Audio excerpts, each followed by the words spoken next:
My friends and family, we are back. Red's family in the house. I have rescheduled this, and I did promise for it to be a call in. So we have a great panel today, and you can call in and be a part of the panel. We're going to try to keep the panel if the panel's like 5 or 6 people.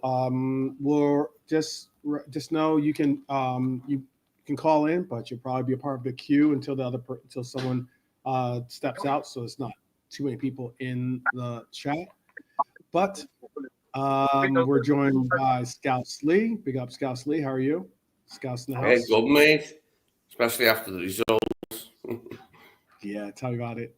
And Nalante, how are you? Yeah, all good. Big up. All right, all right. And we have Brian in the house too. Big up, Brian. How are you? Very good, very good.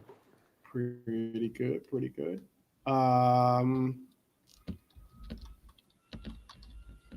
So great result. Great result. I was telling the guys backstage how unfortunately I didn't get the wager in, but I did have a feeling that Dominik Szoboszlai could get a goal, and he did, which was great to see. I also know that um,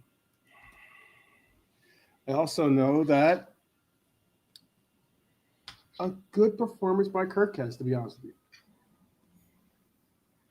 I thought they had I thought those two had by far the best performances. We're gonna chop it up. Let's just chop it up and see what you guys thought and think. Shout out to those that are joining us. Really, really, I don't know if this was one of the more iconic matchups that we've seen Arsenal and Liverpool take part in, but it was certainly a heavyweight clash. There was, thanks to obviously the Thunderbolt free kick from the original boss on our team, Dominik Szoboszlai. Whoop, whoop, definitely Ali, I got you. The champions made it 3 wins out of 3, and Manchester City slipping to Brighton, and obviously us taking 3 points from Arsenal have us sitting atop of the tree by ourselves.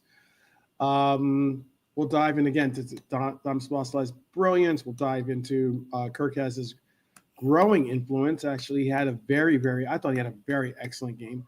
Arne Slot's tactical calls. We'll see how you guys thought about that, or see what you thought of them. Arsenal's first defeat of the season. See what you guys also thought about some of those players that we saw go down in the game. How it's going to impact our team and even Arsenal's team. So, but first, before we do, let's say hello to you in the chat, and let's begin this by also breaking it down to the straight up easy question of who was your man of the match. Who was your man of the match? We can start off big. I had Dominik Szoboszlai, obviously, but who did you have another player as being your man of the match today, Malante? No, maybe Virgil, because I think Virgil. But then again, the whole back four. So, but you've got to give it to Domo, mate. You got to give it to Domo. But any of the back four, our other back three, sorry, could have been our man of the match, if I'm honest. But yeah, Dom. Okay, Brian. Oh, simple, yeah. Yeah. No real debate for me. Yeah, absolutely immense. So, score a goal like that. What else? What else do you want? Okay, Lee. You never know. Yeah, Maybe full some house, yeah. some Kerkez, maybe. I don't know. Oh no, sorry. No, it's just sorry. When you say what else do you want, it's just an expression. It's just like saying what more could he do? I'm not saying what more do you want. I wasn't being negative. It's just an expression. Yeah, full house. I'll go for Dom because he did that and got the points. But Kerkez was good too, definitely. Okay. I thought Kerkez had a good, solid game. Let's see if Dom playing on position and still be the best. Absolutely, man, match worthy. Okay. I am Batman saying he Dom at right back. We had that conversation before this. I think he performed well at right back, but I'm not going to say that he is an outright right back. Exactly. Yeah, I knew the right back gassing will start. He needs to play right back now. No. Mm-hmm.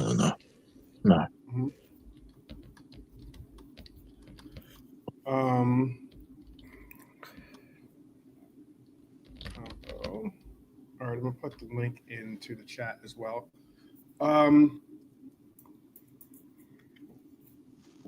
Do you know how to pin the links, Brian? You can't do it in YouTube. You can't do it in Streamer. You have to go onto your own YouTube, and then Onto just Studio?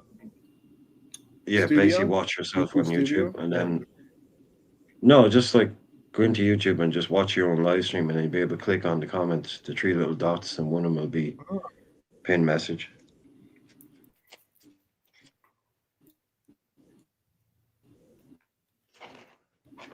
Okay.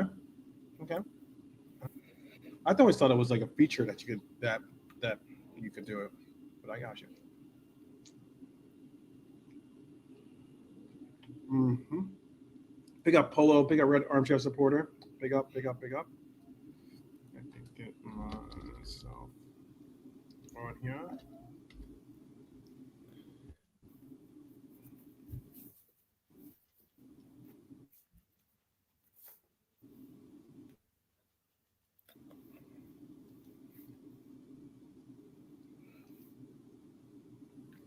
All right.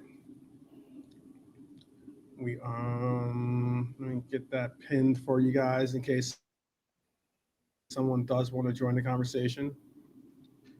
Just waiting for it to pop up. Okay. So pin message. Got it. Nice. Very, very nice. I have not seen that before. Now I know. Thank you, Brian. No worries. Yeah, you can't do it in the stream. All right. Well, yeah. This was about as tight as they come.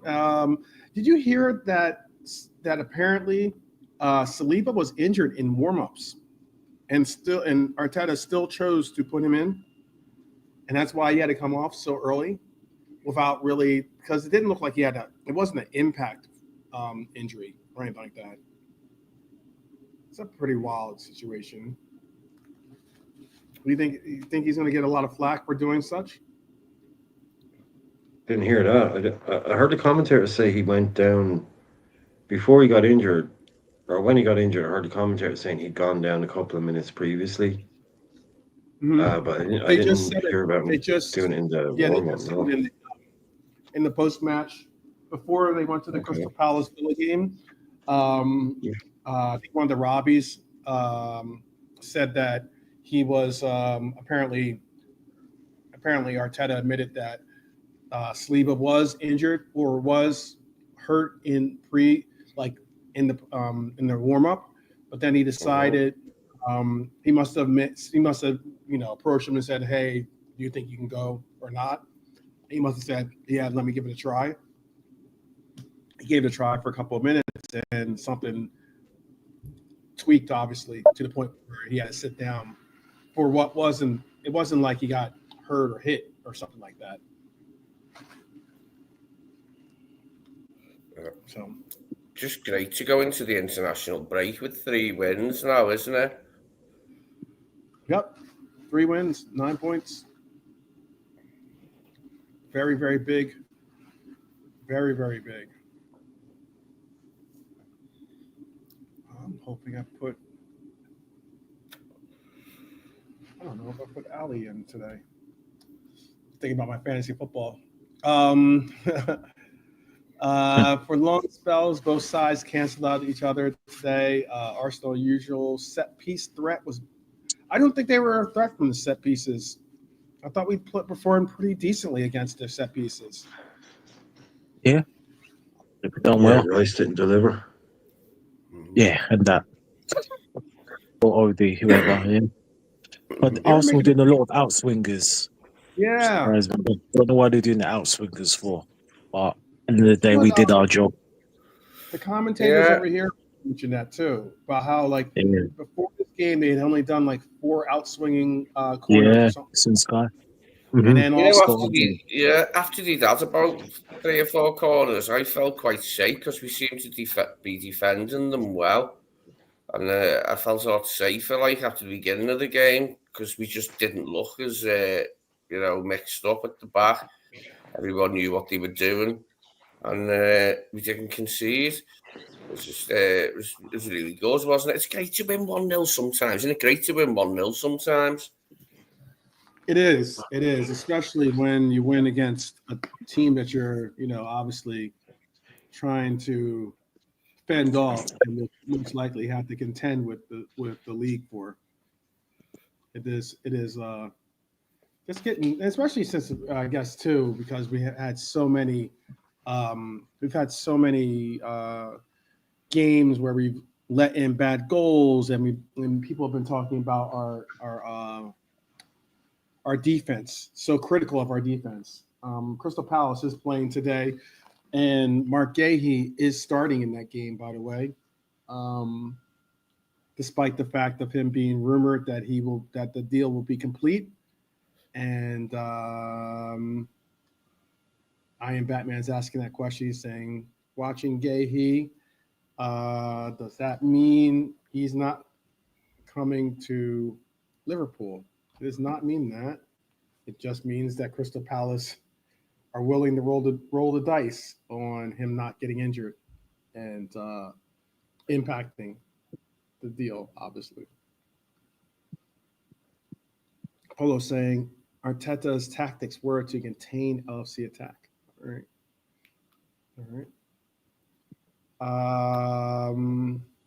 MM says he cannot wait to see Dom play as an 8 regularly. That's what he really is, in his opinion. Okay.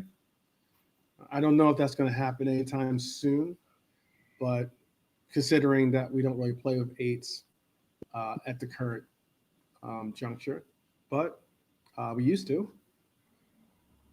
Did you guys what did you guys think about Wirtz's performance today? Lackluster still, or did he improve? Did he finally, step it up a notch? I'll ask that to Lee. So. We still struggled, like, to get into the game, but it looks like that's just, the early settling in period, hopefully.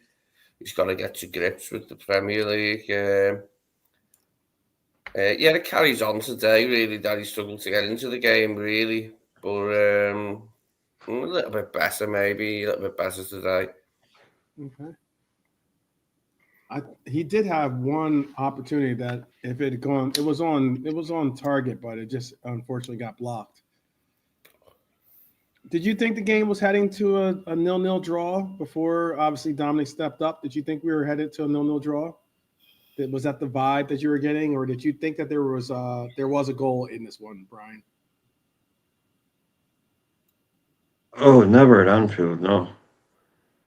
Not till the whistle's blown. You don't be, yeah. But they were playing for it too. They were playing for it for around 20 minutes. I think they were just playing to not concede and try and get something. And yeah, it is, I suppose, ironic. But no, it's just more impressive, because everything we said before the game. Since I can't remember, I think they used since 2023. Like Arsenal have scored 33 goals from corners. We've scored 20. The next is 21. Like they are very good at doing it, and we haven't been brilliant. So to kind of actually then pull that performance out, and just what we're all hoping for is Ibu pulled out a big performance, and he was immense. It was him taking care of Gyökeres all day. Until, like they were saying, it looks like maybe it's just a bit of cramp, is what Slot was saying. So that's probably from all the work but he was absolutely brilliant. Just what we wanted. Ibu switched on, and to come up against a team like that, that is genuinely that good at it. Yeah, Rice's deliveries were poor, but we gave them. It was like we just seemed to be giving them a corner every 3 minutes. I think that's 7 in the first half. It was just stupid. It's like, can we just please stop giving these guys corners for 5 minutes? They're going to get one right. One's going to drop to somebody, and they're going to toe poke it in. Doesn't have to be a brilliant corner if you keep giving them. So I thought it was an excellent, really excellent. I think Lee Dixon was making the point about the outswingers is because he said Rice doesn't. Rice rates Allison too highly. He wants to keep the ball away from Allison. So yeah, Kerkez grew into the game. He was absolutely immense by the end. And Wirtz the same. I thought definitely just grew into the game, got more and more into the game. He looked like he had cramp as well, maybe, or got a bit of a kick. Towards the end, he was down too. So, but time to recover now. But I think everybody was growing into that game. Wirtz will get better and better and better and better all the time. I think when he gets more used to people he's playing with Ekatike, that kind of stuff. Gakpo. I mean, Gakpo was very funny with Timber, wasn't it? Oh yeah. And Timber Gakpo was just I tried to help you up and you were taking the piss. Just fuck off. And we just walked in. Forget it. This is because how you like Timber's like, dude, what are you doing? Yeah, he was like, all right, pick me up. And he's like, okay. And he goes to pick him up. And then he's like, oh, no, I'm going to want to sit down. Like, make up your mind, bro. And we all understand what you're doing. It's wasting some time. Mate, some of their diving today done me head in. That one, that was given on Ibu in the centre circle when we were attacking and they cleared it. And Ibu comes to the centre circle to, stop. He was with Gyökeres, and Gyökeres just dived really blatantly. You could see Slot as well going off his head, mimicking a dive, shouting at the ref. Oh, yeah, when he was saying he was going. Yeah. But that's them, isn't it? They do that shit, Yeah. Zacharias did get a yellow for one of the challenges that he had on BVD. I felt Marino should have had a yellow for that dive in the area in the first half, the one that upset Ibu and VVD. I thought so too. You know what's wild about it is that, if it's not a foul, then if a player goes to ground as dramatically as he does, then it's a dive. It's one or the other. No one touched him, mate. He went for the ball, couldn't get it. So decided to make a dramatic fall to the floor. 2. Uh-oh.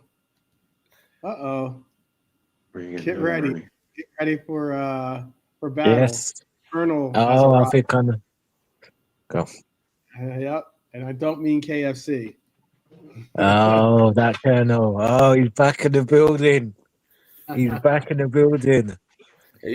KFC, aka I'm gonna shock a lot of people, aka popcorns in the microwave. Okay. Yeah, you better hurry up and take that out, because I'm gonna show y'all man something, bro. See this right here? You see this right here? Get out of here.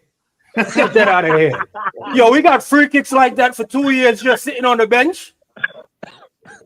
Playing coverage? Nah, get that out of here, man. We got right back like that in the squad. Nah, man, listen, man. Szoboszlai is a G. Man said finally, bro. You know that came from the heart. Man said finally. Finally. Man trying to even be respectful. Talking about, Trent's nice and that. Trent ain't that nice, bro. If he was that nice, he'd have been starting for Real Madrid. Said what I said. Nah, I actually love the game. I heard a man talking about Arsenal diving tactics. Yo, you can't beat them, join them, man. You think that man didn't know they couldn't outplay us? They dominated midfield and did nothing. So don't let this clean sheet go under the radar. Man like Kerkez in that, man. Getting roughed up, bullied in that. Nah, he stepped up to the plate. I thought he was a little bit too passive in some moments, but he dealt with him great, man. Good game, man. That's how you win a good game of football right there. Tactics was tacticking. Arsenal, man, them cramping up. The only complaint I got, man, I think Wirtz. I don't think he's I'm going to use the word ready and give him grace. Yo, you see the Prem? If you ain't got lungs on you, man. If you ain't got lungs on you, bro. Yeah, you ain't going to make it in the Prem.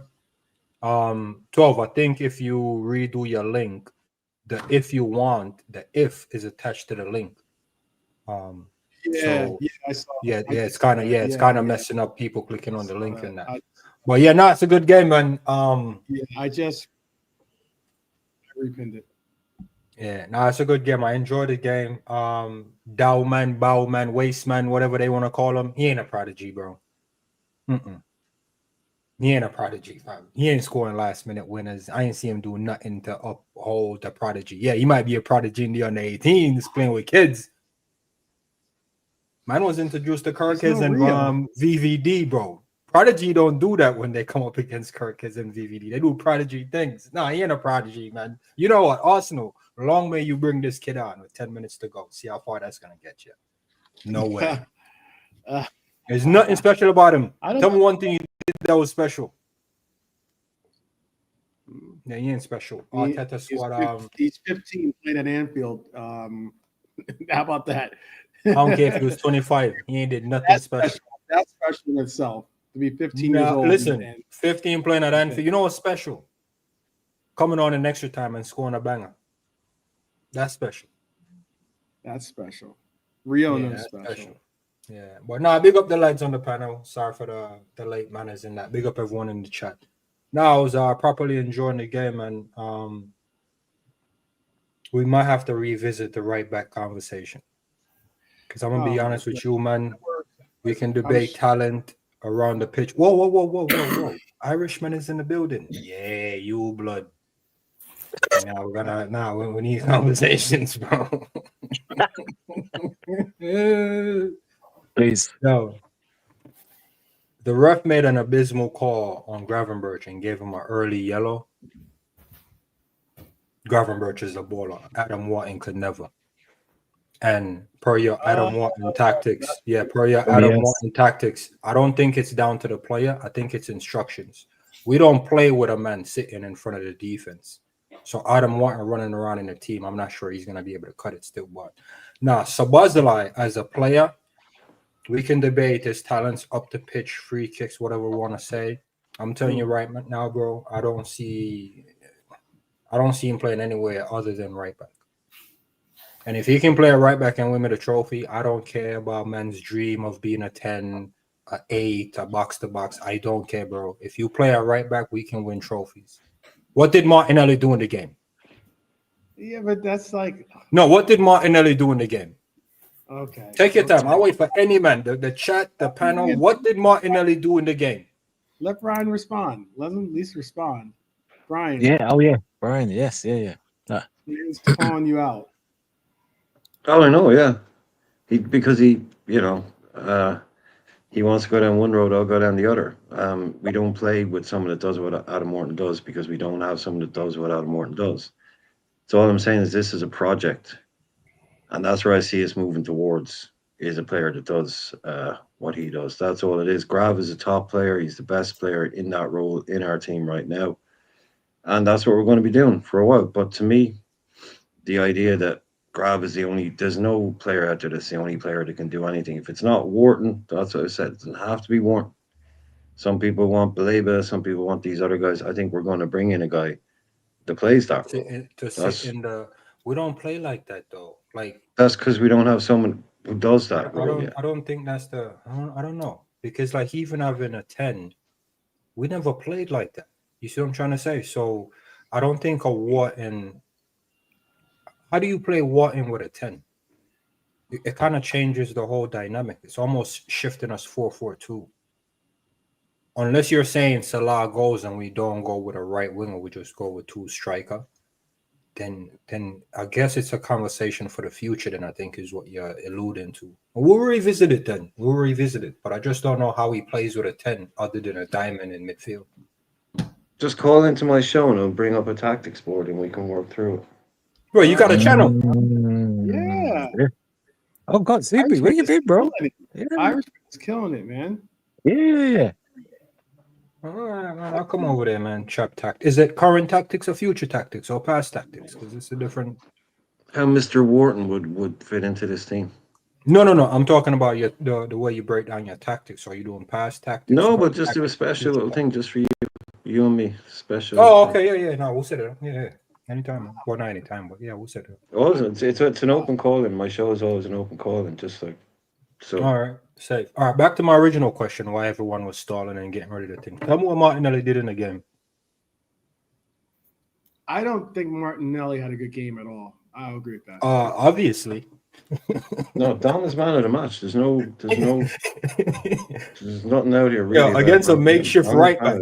But I would have gone and said that Madueke had possibly more opportunities than Martinelli. Like, I think they were trying to go through Madueke a little bit more than they were Martinelli. No, because even Eze came on, made a brilliant impact as far as that cheeky little flick around the byline or the touch line. Yeah, he sent them to the shops there. Yeah, you see what I'm trying to say? So what I'm trying to say, though, 12, if Eze can come on and do that, Martinelli running around, I think Arsenal fans need to move on from that guy, because those are the pockets of space where you end up stagnating. When he first burst on the scene, you could have seen like a ceiling. But let's be honest, what part of Martinelli's game went up since his debut? Like, there's no facet of his game that actually went up. That's part of Arteta, I think, the Arteta effect with Martinelli. I think Martinelli is a good player. I do think Martinelli is a good player, but he has been very, I think he's been unmotivated, and he's just been, I know it sounds weird, but I just think that he's been like, I just don't think he has the proper coach backing him. Coach can get you goals and assists, because he's been Martinelli came on the scene and looked exciting, and one could go, yo, this player can be something. And that was fair in that moment, right? Mm-hmm. You see the minute they bought Trossard, that's the minute they knew they needed more from the left. When I mean more from the left, bro, you're asking the guy to do one-on-one from ball to feet. He's more running in behind type of guy, because I've rarely seen him stand up his fullback and get change out of it. He's rarely done it. The only fullback he's gotten change out of is Trent, and we've seen Rashford did that. So bragging about doing that to Trent isn't much of anything, because you're not doing it to a Wan-Bissaka, you're not doing it to a Dominik Szoboszlai. So you only had one player that you did it to, bro. You can't go around the world talking about you're the best left winger because you did the best right back. That's not how it works. You have to do that week in, week out. His numbers ain't that great. No, I thought he was better when he first come in, Zuberi, Martinelli. He looked a decent player when he first come in. I agree, but all you saw was potential. He doesn't have as much impact in games. The thing is, he came in here, and we're like, yo, he has the potential to go up here. Today, he's still here. Like, he hasn't fulfilled none of that potential. We're like, yo, he's one of the most dangerous left winger in the league. We've never put him top 3. We've never even put him top 5. Like I said, he came in and was like, oh, raw, exciting. Never moved the needle. I can't even tell you. That guy's, he's going to be the death of Arteta. I think his place is definitely up for grabs, isn't it? When everybody, it's the minute they bought Trossard, I know it was curtains for him. Arteta, I want to give him some credit in this match with the injuries they had. Not rushing Eze, but I think the pragmatic approach to put Eze on the bench and then bring him in, I think that was shambolic. Bro, Eze cooks us any day. Any day. And coming up against Liverpool, a ground you've never won in, bro, you have to go for it. So you're saying basically that we got lucky? No. I'm not saying we got lucky. I'm saying his approach, that cautious approach, that's why we were 0-0 for so long. Like, who was really going to drive them on? Like, he was just hopeful they can get Kerkez in the game. Who was going to get Kerkez in the game? Moreno. What did Moreno do all game? He's there to solidify, man, to compact the midfield, to make it difficult. So Moreno's there to protect. Rice is there to protect. He might get a goal. Yeah, with a header. And then Zubomeni's there to protect. So your entire midfield is just there to protect. So how is Kerkez going to get on the ball? I think you're missing out the fact that Odegaard. I don't know what's up with Odegaard, but No, he picked up a knock. I want to say last game or the game before. Yeah, the last game. Yeah. Yeah, no, but Yeah. I'm not knocking the bench. I'm knocking the start. So the start, your 3 midfielder is there to protect. How is your striker going to get in the game? Not through Martinelli. Madueke couldn't get across in. Kerkez had him on toast. I don't know if you know, his name is Gunnar Souls, I think his name or something like that, right? I remember that he was on the terrace and he was talking about how Odegaard is the lion, and that he is the lion of this team, and him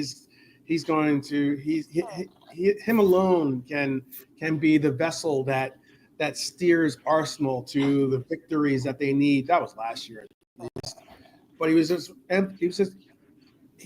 exemplifying the fact that Odegaard is the end all be all for what makes Arsenal work. Since that injury, again, since I think Arteta rinses a lot of his players, but since that injury last year, Odegaard has been suspect. And I think also what is weird about it, I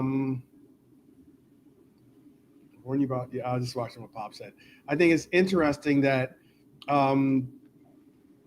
he's the captain, but yet obviously he didn't start today. He had a shoulder injury, but he also there's been times when Odegaard's had the opportunity to step up, and had the opportunity to step up and like take a free kick, for instance, or take a penalty or whatever, and he's passed it off to another player. I don't know. But it's almost like you're speaking to my point, because like I said, Zubimendi, quality player. Rice, quality. Moreno, get you a 7 out of 10 at most days. Bro, your midfield cannot come to Anfield on some, let's break these men counter-attack and transition up. So how are you going to score? And the reason why I'm emphasizing how are you going to score, not like I wanted them to score, but bro, if Bournemouth can put 2 passes, Newcastle with 10 men can put 2 passes, and Arsenal can't, bro, you have to question the manager and his tactics, bro. No one in that midfield was designed to come at us. None of them. Rice is there recycling things, keeping things sticking over. Zubimendi over there doing the cleanup thing. Moreno just running around, covering the gaps of them two. How are your striker going to get on the ball? And that's why they look a lot different when Eze and Odegaard came on the pitch. Bro, if I'm Arteta, I'm starting Eze in that Odegaard spot. Moreno, whole bench. If I need you, come on and shore things up. I understand what you're saying. You see what I'm trying to say now? Bro, their team wasn't designed to supply anything. Martinelli got pocketed. Right. Madueke got ran into a wall that is Kerkez. Kerkez had a decent game. I rate him. Like I said, his approach was a little bit cautious. But, bro, the wingers got nullified. No cross in the box. Maybe one cross in the end. Joey G was there. Sweep that up easily. There was no cross in the box. Gyökeres is finding himself running outside the box. Let me bring in our lioness, Lady B. Big up, Lady B. How are you? Welcome to the show. Hi, 12. I'm great, thanks. How are you? Anytime we can watch Liverpool beat Arsenal, I know what a game. I mean, started off. I was thinking, wow, we're going to get something's going to happen here, and it's not going to be for our benefit. But wow, didn't we come into that game? And I was thrilled at the end. I thought it was brilliant. Mm-hmm. Yeah, look at this. What Pop said too, which is interesting. They started with 7 defenders effectively and 2 flyers who were supposed to serve their new killer pour from Tet. He is afraid of Anfield, still no doubt. No, yo, big up, Pops. That's what I'm saying. Yo, the man had a back 4, 3 in front of that, and then all he has is 2 wingers and a new striker. Bro, sometimes they're in transition. There's 6 Arsenal men at the halfway line. It's been his MO. I mean, like that's what I mean. That's why. Bro, man was playing to win the game off 2 corner kicks, and then all of his corners was down the weak side. No, yeah, well, bro, they had 4 outswingers last season. They had about 8 in this game. I know. No, I know. But hey, all right, we're here to talk about the victory. How is the defending from Liverpool? A lot of fans was criticizing the defense in that. I think there was a few little moments in there. I don't like when the ball is in the air and we allow it to bounce, because that can go anywhere. And there was a few that was bouncing on the right-hand side. Well, you know what? Hyler asked me to look at statistics. I was looking at some stats. The XG was pretty solidly even almost. It was like 0.45 for us. They actually had a better XG in this game at 0.55. The fact that when we got our first corner, they had already had 7 corners. Do we need to possibly give a little bit more credit to not only our defense, but maybe even Arne for putting together, obviously, some recognition of being able to stop one of the best, or one of the best teams when it comes to the stat that Brian brought up earlier? We haven't really had a chance yet. Yeah, to be fair though, the outswingers was killing them. I mean, the game. I mean, yeah. I mean, if we'd had, I mean, yeah, we could. I reckon he definitely will get a lot of credit for that. I mean, the game's only just finished, so I think that's something he definitely will get a lot of credit for. The corners was poor though. None of those corners was quality. Yeah. Oh, from Arsenal or? Oh, it was doo-doo. Rice should have came off after the first 3. Like after the first 3 outswingers, he should have packed it in. That was it for me. After their first few, I suddenly felt more comfortable about them having corners, although they went on to have a load more corners. I wasn't as concerned as I would have thought of it being before the match, because we just seemed to have it sorted. I don't think their corners were that poor. It's just we defended well. And I said that before the match or yesterday, that I hope Arnie's been drilling them, the whole team, and how to stop these set pieces. And we pretty much managed to do it, didn't we? Which I didn't think it was. Do you know, we've been calling Ibu, haven't we? We've all been unhappy with him, but you have to say today stepped up. That's another one. Like I felt like that he had to prove something today, and that he possibly would, because he has the levers on the pitch. It's a big game, blah blah blah blah blah, and he did. I got a question for you too, Lady B, and you as well, about Ibu. If he doesn't step up, it's kind of like 50-50 whether or not his performance is going to be okay. But I feel like every time he stepped up, he pulls up with a cramp. We need to go back and revisit it. Whenever he steps up, he pulls up. So I'm almost inclined to tell him, don't step up. He steps up and he gets carted off, you mean? Yes, that's what I'm saying. Whenever he steps up, he can't finish the game. Yeah, I know, it's a shame, but I thought VVD was fantastic as well. And Kerkez grew into it. It's like, and then Szoboszlai, who's they're gonna fight for that position because he's brilliant as a right back. Let's face it, So finally, somebody else said it. Yeah, he's the new right back. Yeah, I'm good with that.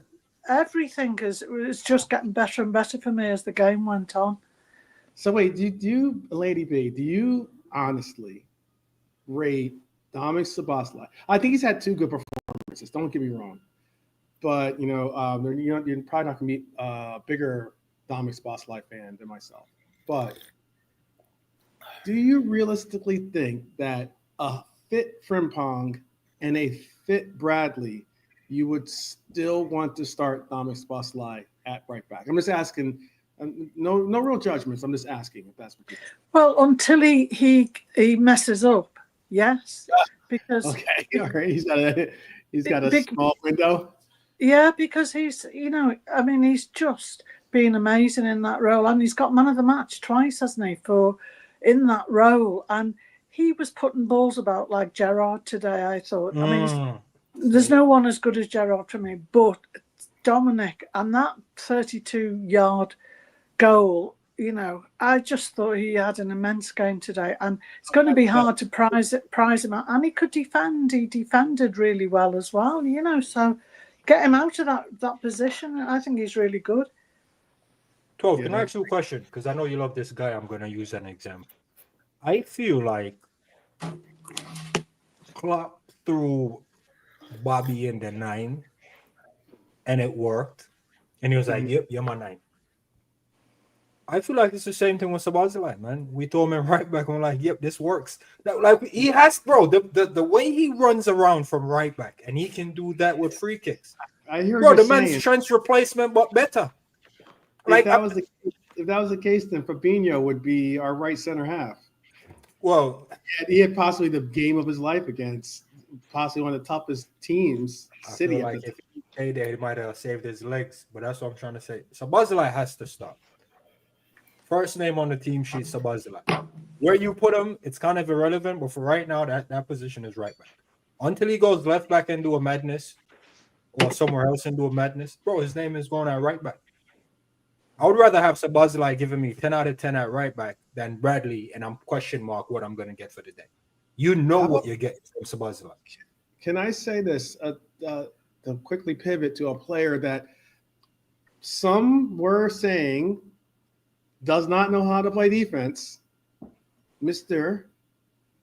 Jones. Oh, not me, Jones. Yeah, you're not me, Jones. He was great. His team headed that ball from out the box. I was like, wow, yeah, Jones, man. He had a great clearance today. Played well, I thought. Yeah, turning in them little pockets that certain other men should be turning in. And it was nice, man. It was nice. Yeah. Team spraying one out to Salah as well. Long ranger pass. Ranger passing was good. Safe on the ball as well. Oh, you know what, man? I think he's undervalued for that. But what did you think, Lee? Did you think that Curtis Jones had a good game? Yeah, he did okay. Yeah, he did okay today. It was a decent sub-performance from him. I think with Szoboszlai, obviously it's a stopgap at right back, but he's done so well there, hasn't he? And that'll help him for when he plays in midfield this season, because I think we're going to see him in the 8 a few times more this season. As not in the 10, but as one of the 2 players behind, because we've seen that already a few times. So playing the right back, that'll help him.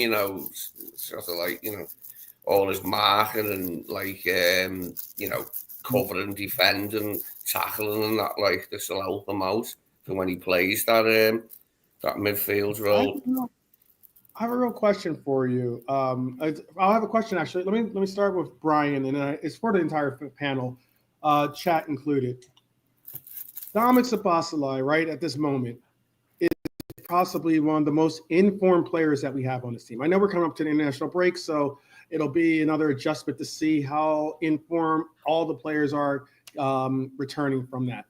But yet, if we're just going by the judgment of what we've seen so far and the form that he's in right now, there's an argument that you can make he deserves to be in the starting lineup. Now, it just so happens that I won't say fortunate enough, but it just so happens that we have a need at right back, and he can play at right back. But we all know that he's more of either a 10, if not, I know he's not everyone's cup of tea at 10, but still, he's either a 10 or he's an 8, or he can even be a 6, right? Because somewhere in the midfield, most likely, is where you're probably going to see him. Yeah, I know he's played up front on the wingers as well, but he's more of a midfielder at heart. With that said, does his form possibly push out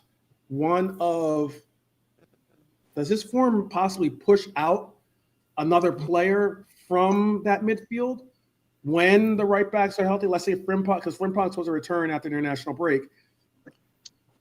Does his form maybe push out because you want to have that form on the pitch?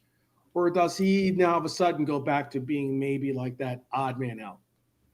I'll ask that to Brian, and then we'll just go around the horn to hear what your opinions are. Gee, look, the international break is going to go and kill the momentum on this one for a start.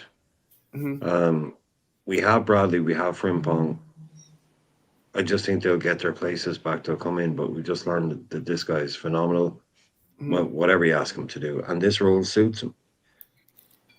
Am I the manager? Am I the coach? I don't know. I don't know what they're going to do in the future. You never say never in football.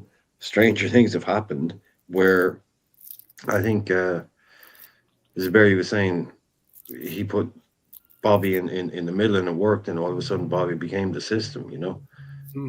It's an incredible, like, all of a sudden, you know, where we had shortages and we're worried about shortages, now we have a surplus. Now we've got two guys at right back. A guy comes in, he rips it up, and yeah, it's a way of getting Dom in the team. Because if you want to play Grav and Mac and Verts and two wingers and a forward, you can't play 12 players. Somebody loses out. Someone's always going to lose out. So it's a mad one. Look, I don't really know what to say because nobody really saw this coming in terms of both right backs being out. You know, before he played, I was the guy saying, I was not the only guy, but I was one of the people saying to me he was the best choice to play at right back because of his skill, his athleticism, and all that. But, you know, you play him 10 games and you put him up against some top wingers. He didn't, you know, he was up against Martinelli today, like we're saying, but he's got all the tools, but he's not a natural defender.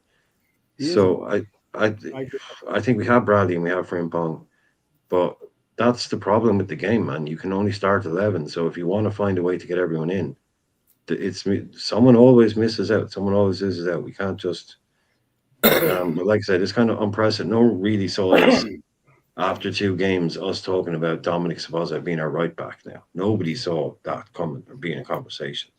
After we brought Frimpong, it was that's all people was talking about, was Frimpong and then Bradley. So look, let's see where it goes. But the international break is going to kind of kill a bit of momentum on this because if they're both fit when we come back, I mean, both are right backs, then it'll probably be kind of a forgotten or just an experiment that went well. I don't know. Like I said, not the manager. Don't know. I'm not going to take too long on this because I asked the question when we signed Words, who loses out in the middle of the park?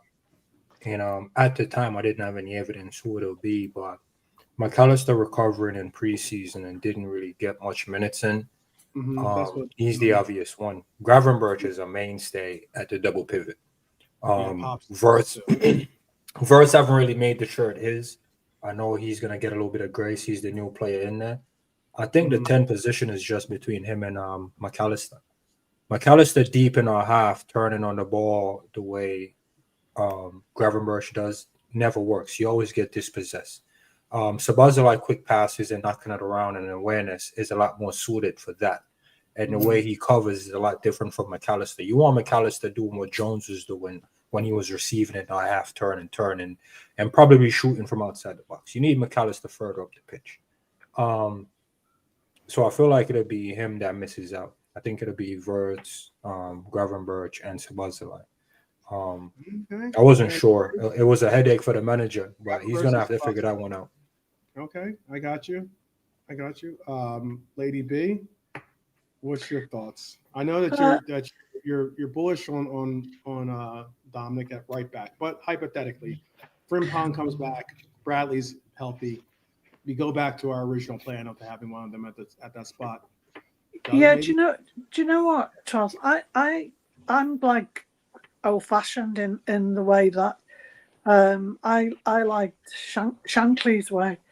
If you're good enough, you're there, you know, and let everybody else fight for the place. And until you're injured or you're not playing well, then you don't get replaced. You know, that's always been my way of looking at it. And Frimpong, don't get me wrong, because there was always Frimpong and Bradley fighting for 2 positions, the 2 of them fighting for 1 position, and one's cover and one's to play. Although, you know, obviously if we stay in all competition for as long as possible, there's lots of chances for everybody.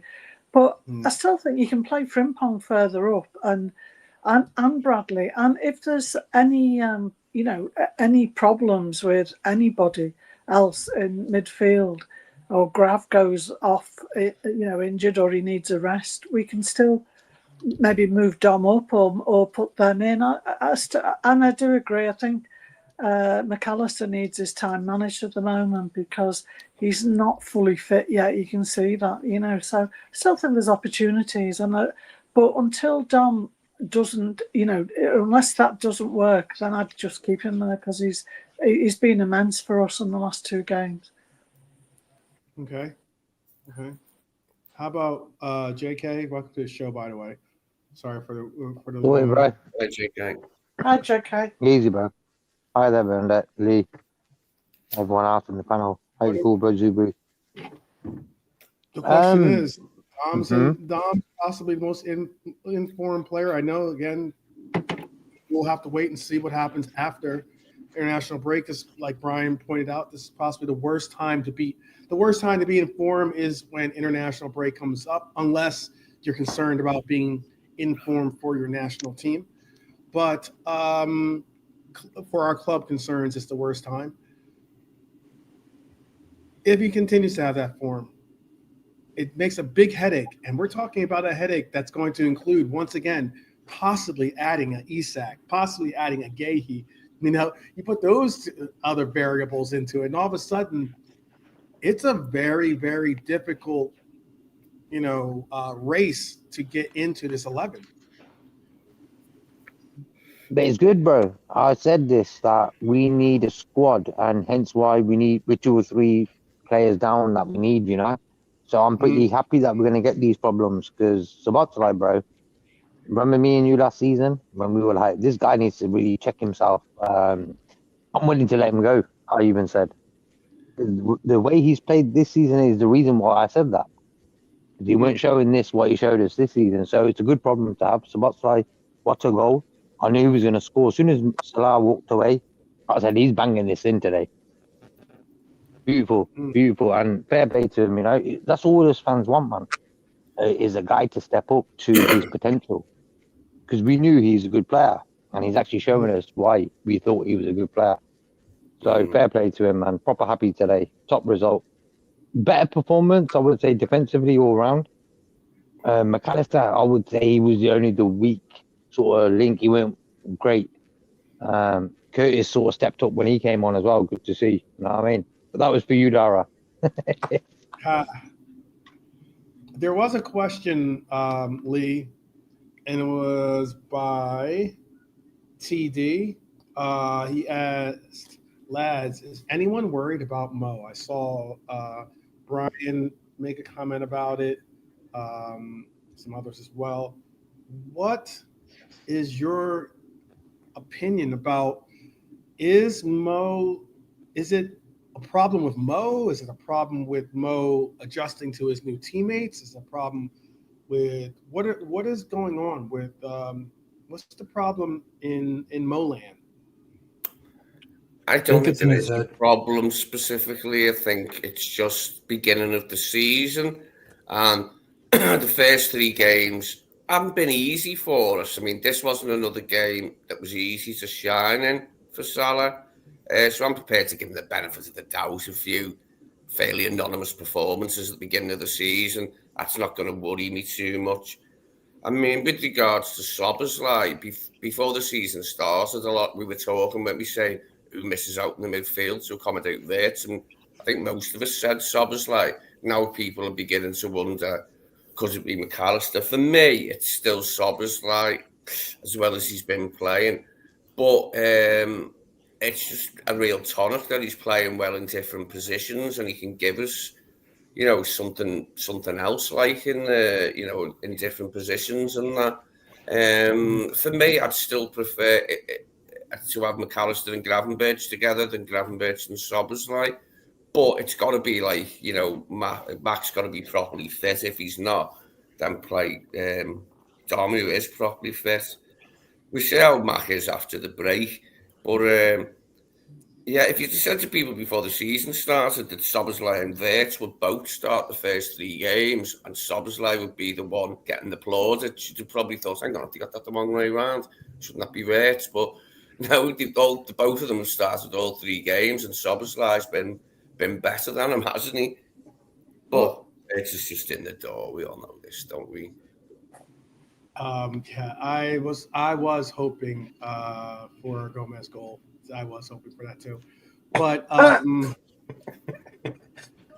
Hey, let me answer your Never more gonna happen. question, and Come on, then and I gotta like, bounce. odds, Yeah, the odds for him scoring were like 7,500 or something. It was something ridiculous. So jeez. yeah, I $10 think bet. we should be mindful of Mo's loose touches in the box this season. Right. Because they're the only consistent thing I see for him since the season started. His touches inside the box. They're equivalent to missing in the box. Like we used to give Nunes balls in the box and he'll miss. The ability for Mo to take a good touch in the box, we haven't really seen it. So we need to keep an eye on that. Because if that continues, it's going to affect his performance So massively. Because he you're did saying get about 2 good moments in the box Mhm. and some heavy touches. And we're like, come on, Mo, man, you take this. Well, in your yeah, sleep. that, yeah. You know what I'm saying? No, so that's what I'm talking about. Those touches are Like almost in every game. pass he got from Verts, for instance, where I was just like, that's a one. Don't even try to like. He tried to like trap it Bang and it. then take the shot after. I'm like, no, just Yeah. spring that up and fire that off. But I was just going to put this as a point though out there, at least statistically point. We spoke about the last time Newcastle or last time Salah had never been last time Salah had never had a shot creation or chance creation or a shot on goal was Newcastle, our last game. This game, he had one shot, and it was blocked. Do you know though, 12 with Mo? Because I normally I've always been. I love him, and I always think it doesn't matter if he has a rubbish game. At the end of the day, he'll only need one chance and he'll take it and he'll score. And he's your best chance to get a goal out of any player on the pitch. But for a while now, this isn't just this season. For a while now, his short passes are sloppy, and they have been for a long time. He passes to another player, and they never get there. And the next thing is there's a counter attack on, and and I saw that again today, and I thought it's been a part of his game for a long time now. But what's got him past that is then his ability to then run fast or dribble and beat the defenders and get the ball in the box. So you can forgive a lot for Mo because he can score. But I think the spotlight will come on him if he doesn't score, and then he does lose the balls like that, because we were holding the possession, we were keeping it up at the top, and twice we got counter-attacked, and then it was down their end again, just by Mo, his passes being short. I would have rather he chipped it over, like when he has his assists, he chips the ball or he runs it across the front of goal. But when he's passing a short pass to somebody, it's always nicked by the opposition. It's frustrating to watch, really. Okay, yeah. Big up Pops, by the way. Big up Pops.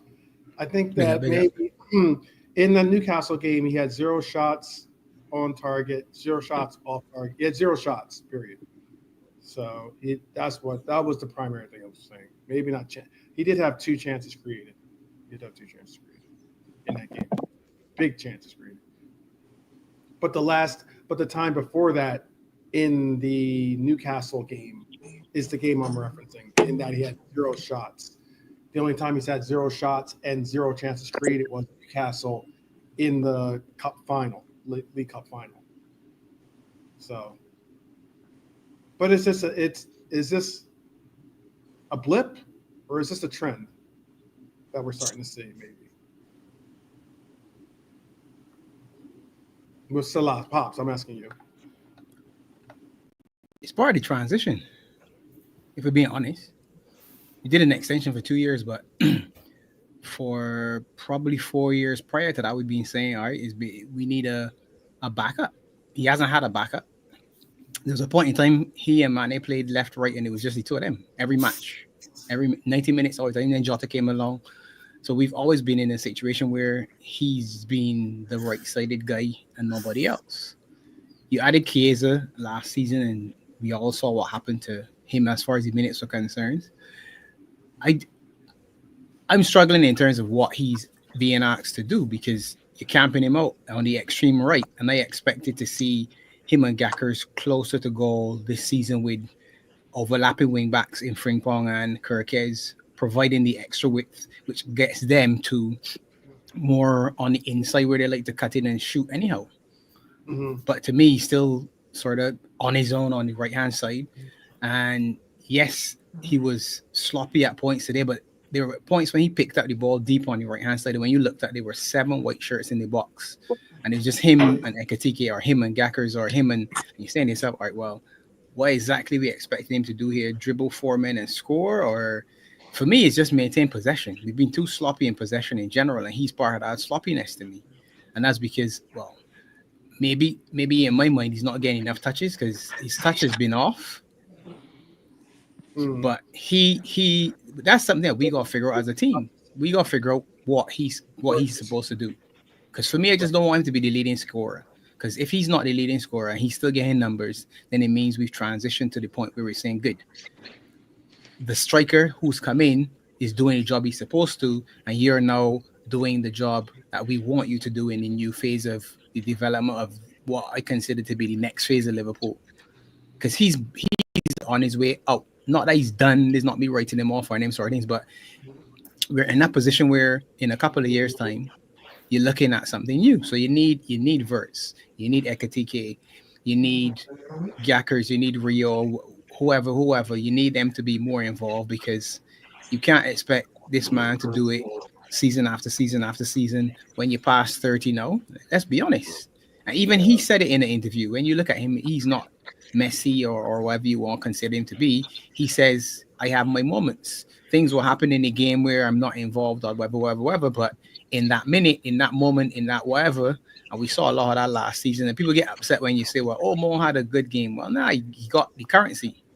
GA's currency. And as we got, he didn't necessarily have a good 90 minutes, but he's telling you, don't expect good 90 minutes from me. So as fans, then don't expect good 90 minutes. Yeah. He said what he's going to give you, and understand and appreciate what it is. We want something else. And as sort of our selfishness, we look at the football through our own eyes and say, oh, we want Verts now to be Maradona or whoever our favorite number 10 or number 7 was, depending on the position and the shirt. So he's now King Kenny or whatever. Number 7 is a big shirt at Liverpool. Verts needs time to settle into the Premiership, and our team needs to get an understanding of what he needs to do. More Verts, less Salah. All right, good. What does that mean now in terms of Salah's touches? Can Salah then survive on less touches and be clinical with the touch when it comes to him? That's what he has to figure out. I was just on Enzman's show, Bigger Enzman, and he said one of the things that he needs more to come and do is drop in and get a couple more touches. Sort of be a little bit more involved than just sort of camp out and not be getting any touches. So when you get a touch, then it's almost you miscontrol it, or you're not doing the optimum with the touch that you get because you haven't had a touch for 5 minutes, 7 minutes, 10 minutes, whatever the length of time is. But all this stuff that we got to figure out. This is the 3rd game of the season. Yes, it was Arsenal, so I know that it was a social media derby, or whatever you want to call it. I know U12 is a big Arsenal troll, so you have a blast tonight. I could see the smile on your face already. And most of the other people that do content are going to be looking for their favorite Arsenal buddy. I mean, if you got if you got Arsenal friends that are like the ones on social media, have a good time, man. You know, run them ragged. But it's 3 games into the season, and we got 4 or 5 critical players who've been added to the team, and you can't expect it to be perfect. You can't, because Verts costs 100+ million. What you expect him to just seamlessly arrive in the Premiership and become whoever it is that you had on your mind that he would be. It's not going to happen. So all of what we're seeing to me is part of the transition. But Salah, as the world class, one of the world class players you got in the team, is expected to perform at an optimal level. Or have optimum moments, and he hasn't had a moment. Yeah, I mean, like I said, to me, he was part of the goal for Rio, and I credit the team for that. My problem is, why can't I see that again today? Why couldn't we put together 10 passes today and cut up Arsenal? Because we did it a couple of times with some direct play. And they were tall. They were big and tall. We should be beating them on the floor. Yeah, especially when Sleep, you see Sleep get taken out. You're thinking, okay, this might be the time to try to capitalize on the new pairing in the middle. And I will say, I get what you're saying. This is not an indictment on Salah, or an indictment on who I call Mo Mintz Salah. Yeah, but that's what he is, though. That's the truth, though. He is that, no. Get it, Mo, man? Yeah. Anyway.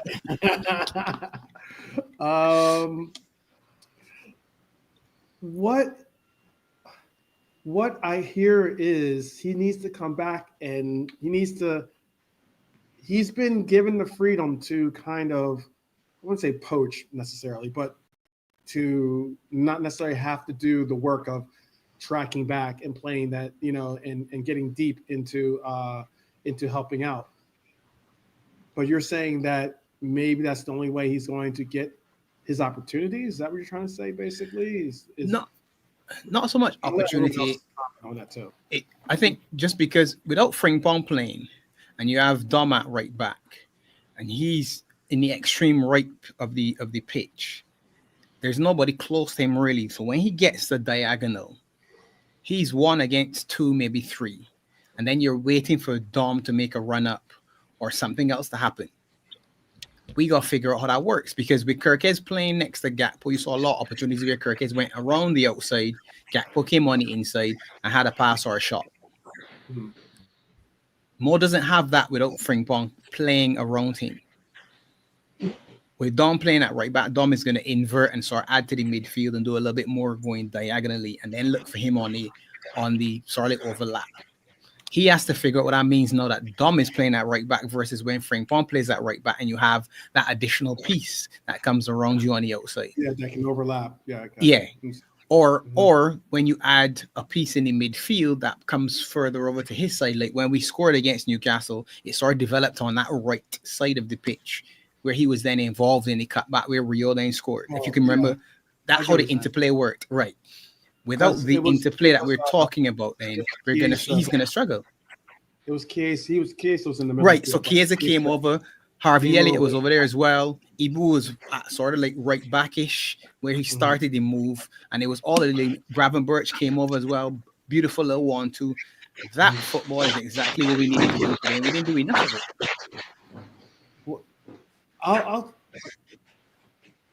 One of my takeaways from this game was someone that I've been critical of, and someone that has certainly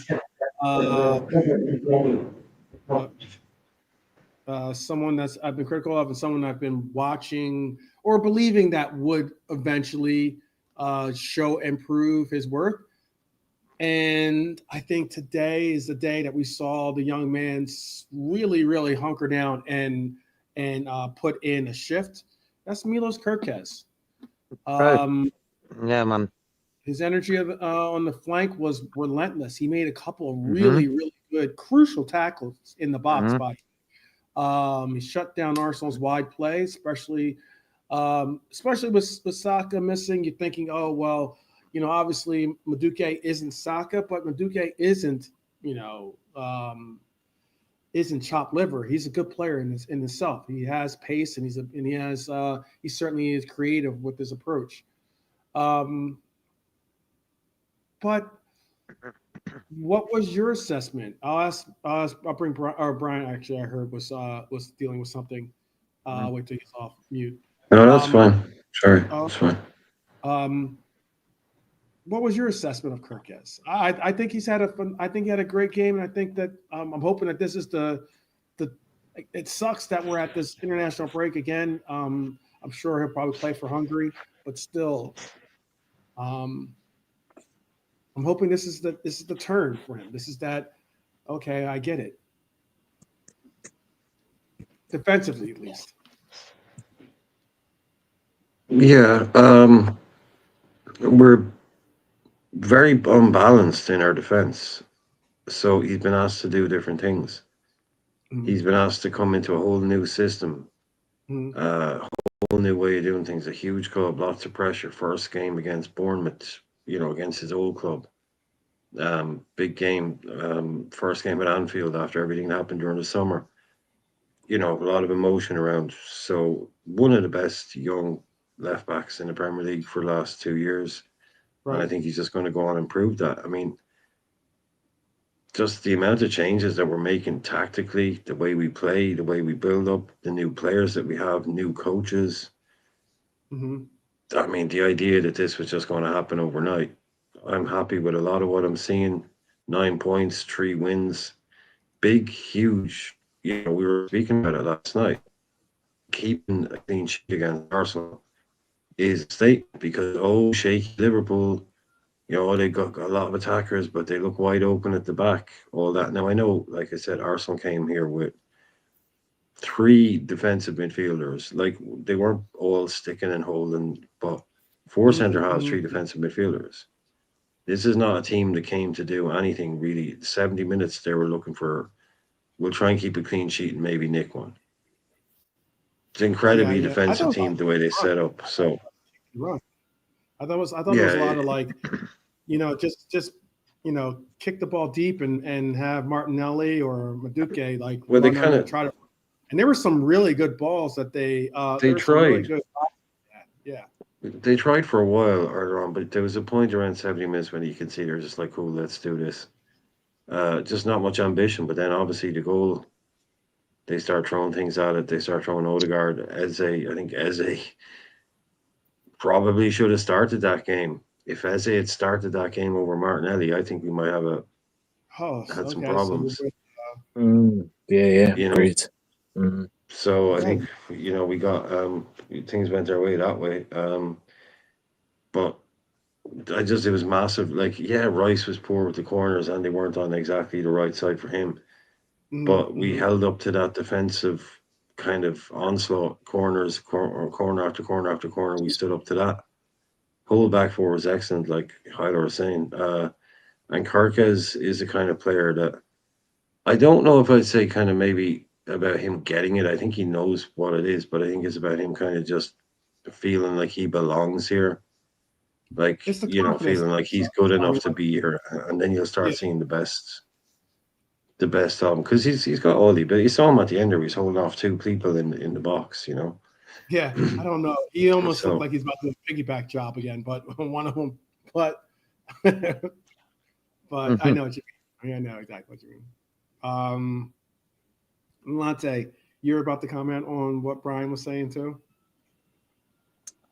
No. I was just saying about the Eze thing. Yeah, you just spot on. Yeah, if Eze would have started, I think he would have asked more questions. You see, when he came on, he done a little ball. Who does that come on real quick, just for clarification for those in the chat and for myself too? Who does Eze start in front of then? Well, it's got to be Martinelli.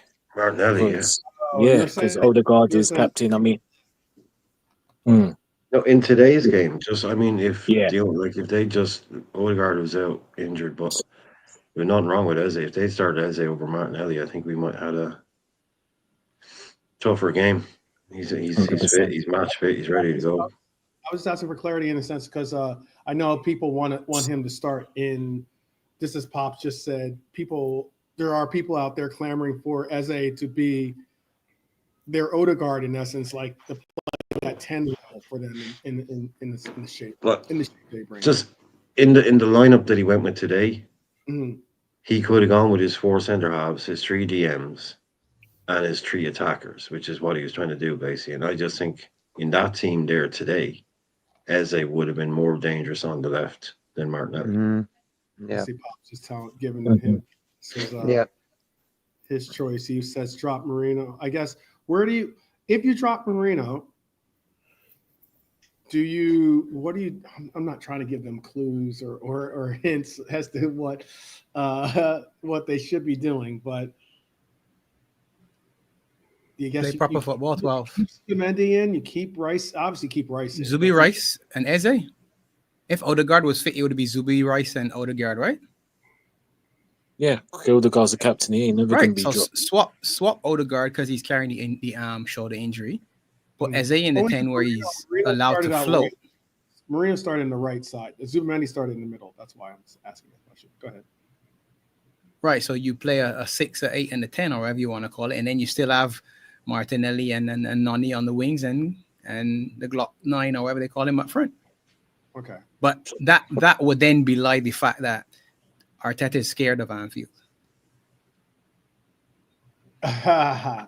Okay. And didn't his lineup look like he was kind of scared already?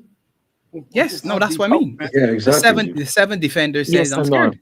7 defender says, I'm here for a point. I'm here for worst case, a point. But I think I can steal a win from the set pieces. And okay, and That's what it looked like to me. Okay, with that said, I'm bringing on your comment.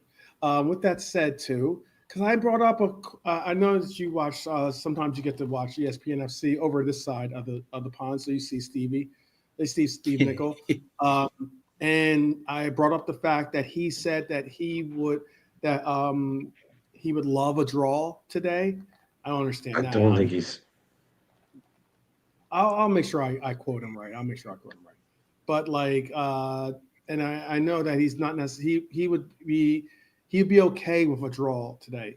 Like as in you were Arteta's going into this. Why I'm making the connection is Arteta's going into the premise of this game thinking if I can get a draw, that's a win. If I can sneak out a win, that's the cherry on top of the sundae, right?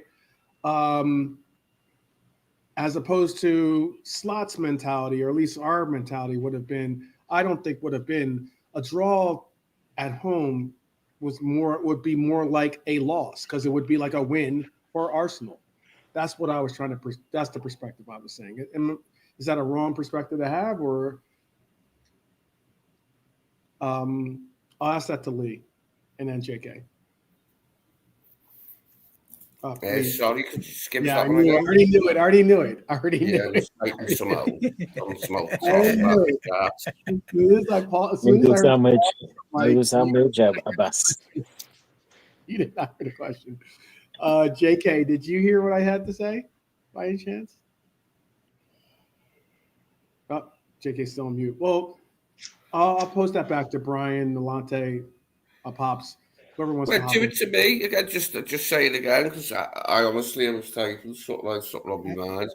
I'm too much of a spastic to do two things at once, like listen and type. Tracy can put stuff in your mind. I get it. Yeah, I get it. Quick frame it again. I was talking about the nickel comment about how he would be happy with. He'd be happy if we got a draw, considering that he was looking at it as there's a high probability that we could lose this game. A draw would be a win in his mind, or at least that's what it sounded like to me. We just brought up the fact that Arteta was looking at this game as going in and saying that a draw is a win, right? Obviously, if he gets a win, fantastic. He's over the moon. That's the cherry on top of the sundae. But they're looking at trying to get a draw. I was looking at this game from a perspective of, and I think Slot was too somewhat, but I was looking at this as we have to win. We cannot get a draw. A draw would be a loss in essence because it's dropping points at home against a team we're going to contend with. So is Nickel right or wrong? Would you say, man? Well, he's wrong because you never accept a draw at Anfield against anybody. But it's a game in which a draw would not have been as damaging as it would have been, say, later in the season. It's very early in the season, but it is our principal rival, probably. So it was very, very important to win. A draw wouldn't have been good enough, really. We could have dealt with it maybe and accepted it, but it wouldn't have really been good enough. We do need to, win our home game against Arsenal. Something we didn't do last season. And again, I'll let Brian, Lante, Pops, whoever wants to hit this up. I'm just looking at it as perspective of saying that a team that we're going to contend with, we all agree Arsenal's going to be a team that we're going to have to contend with for the entire year for this title. At home, you've got to hold court, especially against Arsenal. We haven't gotten points off of Arsenal in some time, really. But at home, especially, you have to try to do your best. There's going to be very few opportunities that you're going to have. Obviously, you only have 2 head-to-head opportunities against Arsenal. Every opportunity that you do have against them, you have to capitalize on maximum points. If we beat Arsenal We beat Arsenal at Anfield. That's 3 points. We beat Arsenal at Emirates. That's 6 points. That's a 6-point difference. I got you. Brian. I'm going to see if I can get it best. I can't play the clips. I'm sure I'll get clipped. I'll get copyrighted for it, but I'll see if I can find the clip for you. You got everyone. Lee Nolante watched the clip with me at the end of yesterday's show. Actually, So did I. I watched it with you as well. Seeing him saying it, yeah, and I was saying maybe he didn't mean it that way, like he was saying I could accept a draw, sort of thing, rather than saying, "Oh, that'll do." But no, it'll never do a draw at Anfield, like against anybody. You always want to win before the game. Yeah, but bro, I just wanted to have a quick thing about Kerkez. I said it like in the last few weeks. A lot of people were moaning about Kerkez, this, that, and the other and stuff. And I said to it, and I said, like determination and passion, he's got it. He just needs to get his timing right. And today he got his timing right. Hence why for me, probably my man of the match. You gotta have patience with players, you know what I mean? Like even Wirtz. I think Wirtz played okay in time here today and that. But like you gotta give him time, man. I don't want to hear anyone moaning about any player, really. Because like you gotta have patience with footballers. Kerkez for me today, solid performance, bro, all round. Fair play, man. And Kanate has been poor all season, but today I think he sort of stepped up as well. So it was good to see them two, who we've been moaning about in the last few weeks, stepping up. Yeah, Dom or Kerkez. Yeah, for me, it was the Hungarian brothers. They got the man of the match for me.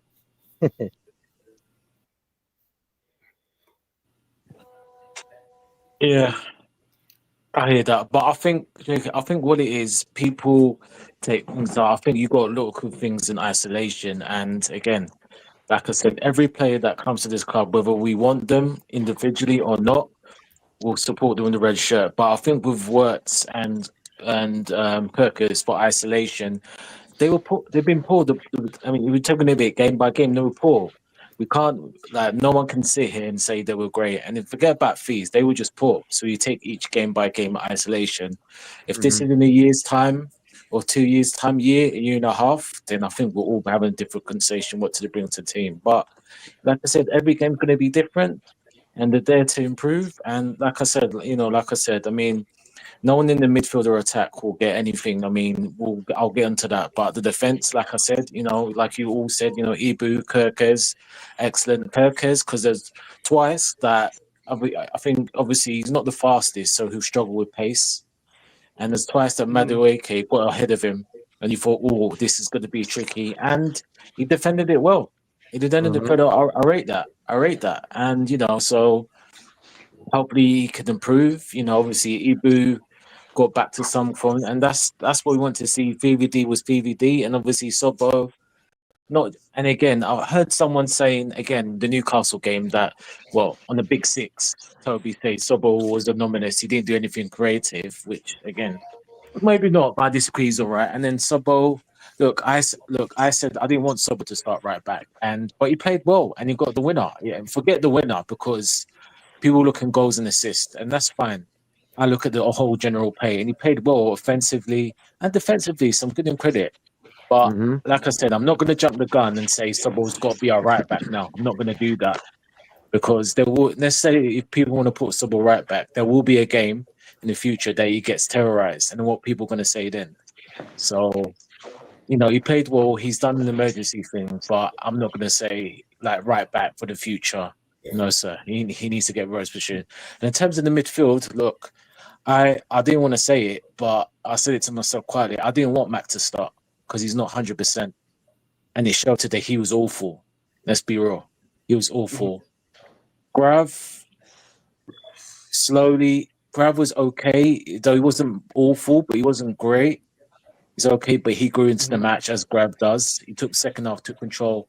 And Wirtz, for 55 minutes, he was anonymous as well. he was poor. His precision play, his passing was off.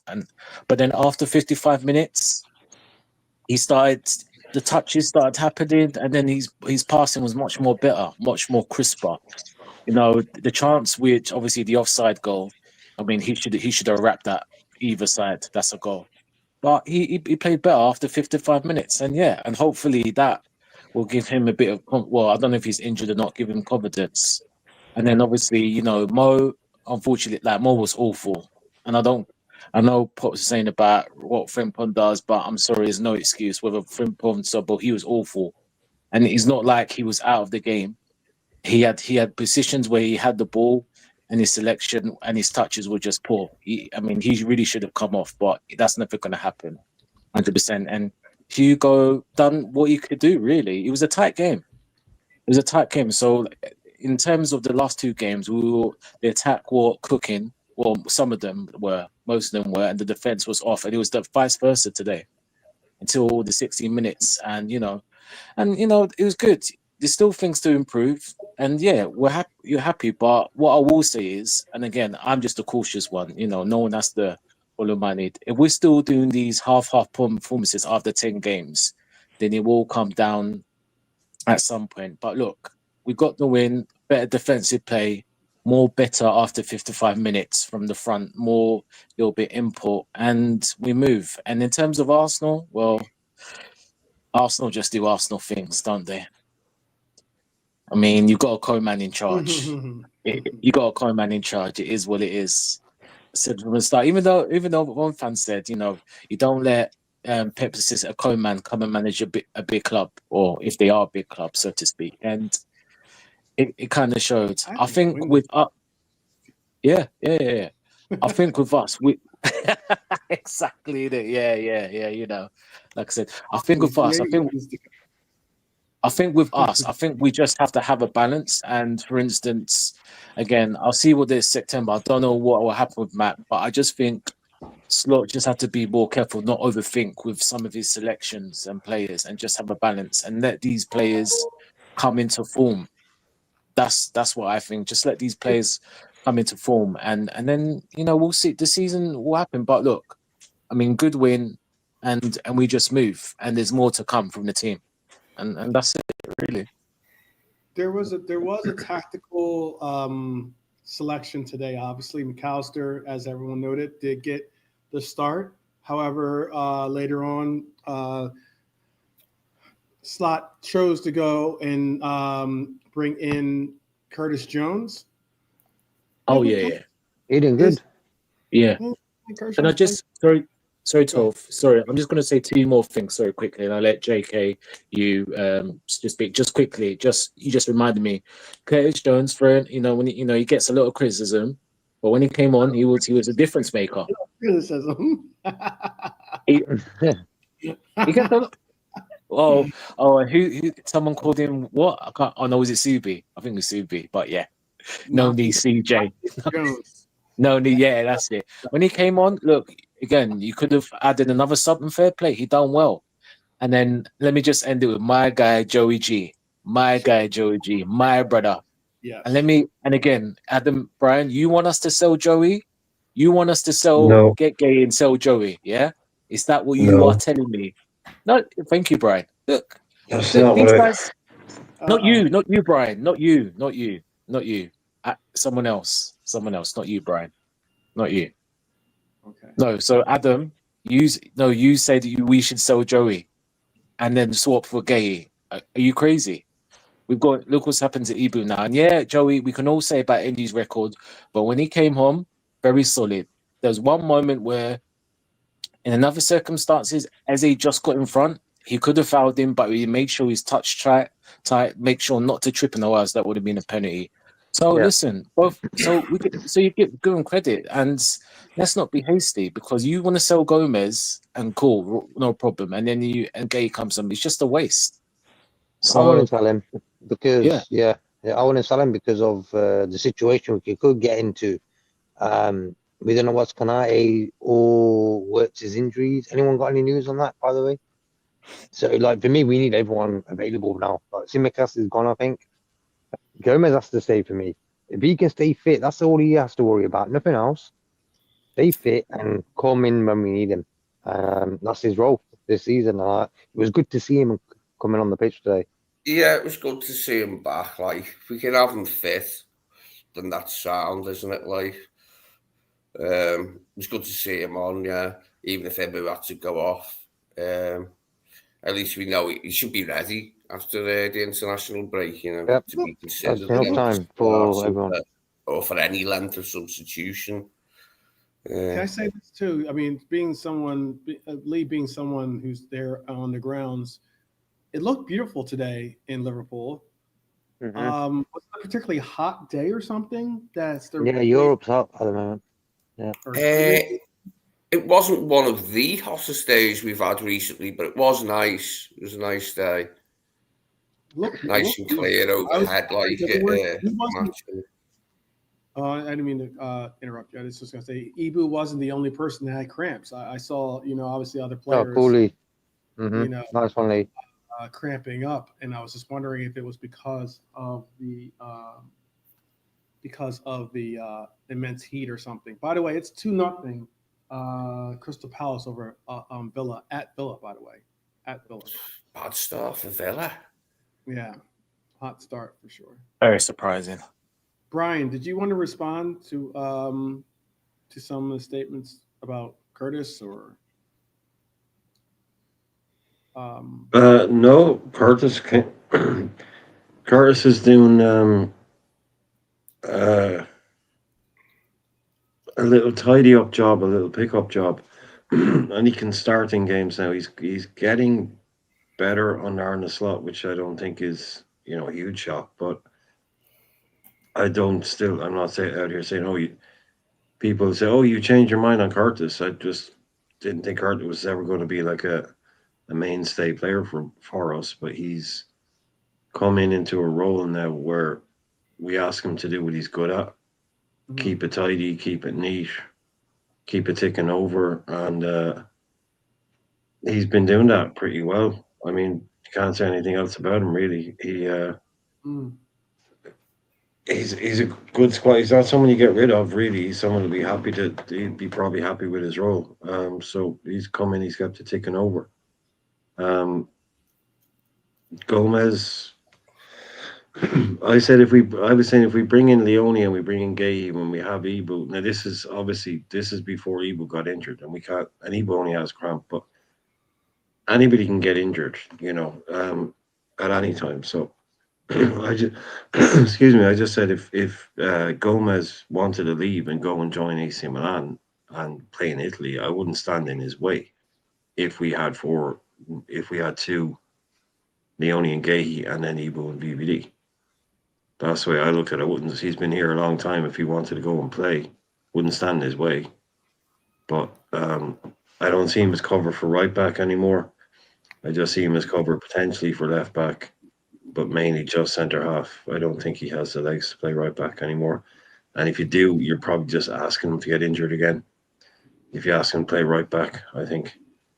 But every time he's fit and he plays, he shows you that's never been the issue. But as soon as you start talking about him, and then something else comes along, he's out again. So all I said about Joey is like, if he's available, awesome. But you can't plan to have him for 8 months or a year. Mm-hmm. Game by game. Yeah, just if he's there, cool. You can bring him in. Yeah. Awesome. You can probably break, but that's what happens when you stay for 10 years or longer. You're part of the furniture then, aren't you? Well, I've seen that link during the week that AC Milan want him on loan, something, but it didn't make a lot of sense to me. Like, anyway, a move for him now, right at the end of the window. If that was going to happen, it would have happened earlier in the window, not right at the end. Gomez probably said to Canati, pretend you're injured at the end of the game, so they won't send me to Milan.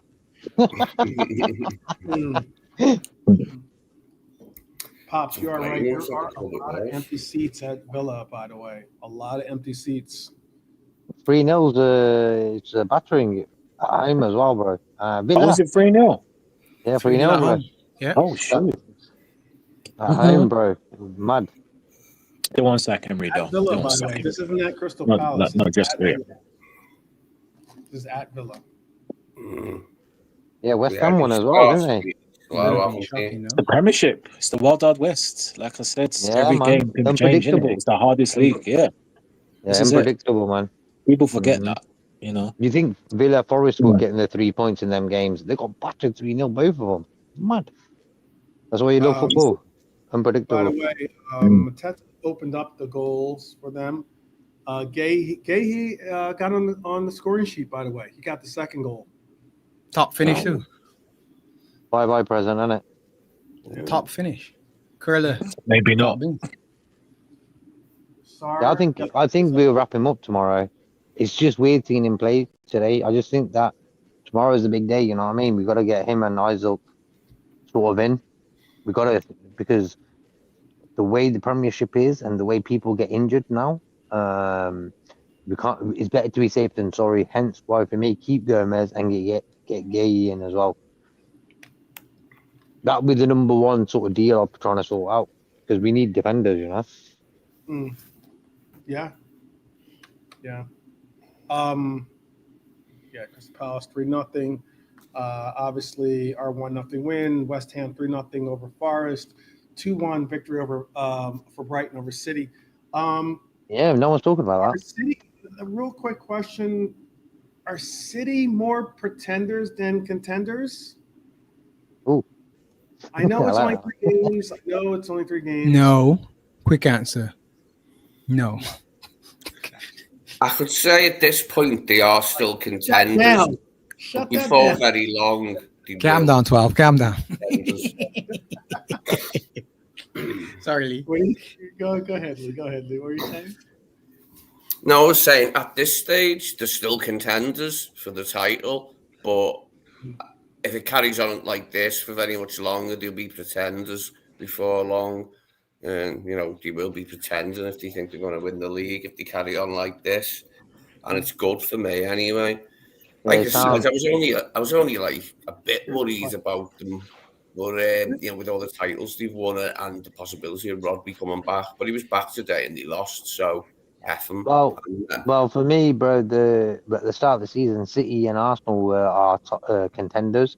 Both of them lost out this weekend, so job done. You know, perfect for the Euro international break to get them results in. City losing, Liverpool, City and Arsenal losing, Liverpool winning. Job done. Bernie has a question for the panel. She asks, Slot said he was interested in other players who have contacted us before the window closes. Who do you think they could be? I know one. I mean, I think one player that's contacted us is certainly Isak. Max. Yeah. Yeah, Max. What's up? Max was a baller, man, back in the days. Tottenham under 21s. Don't hate on it. It's not the Galatasaray, the Nigerian that plays in for Galatasaray.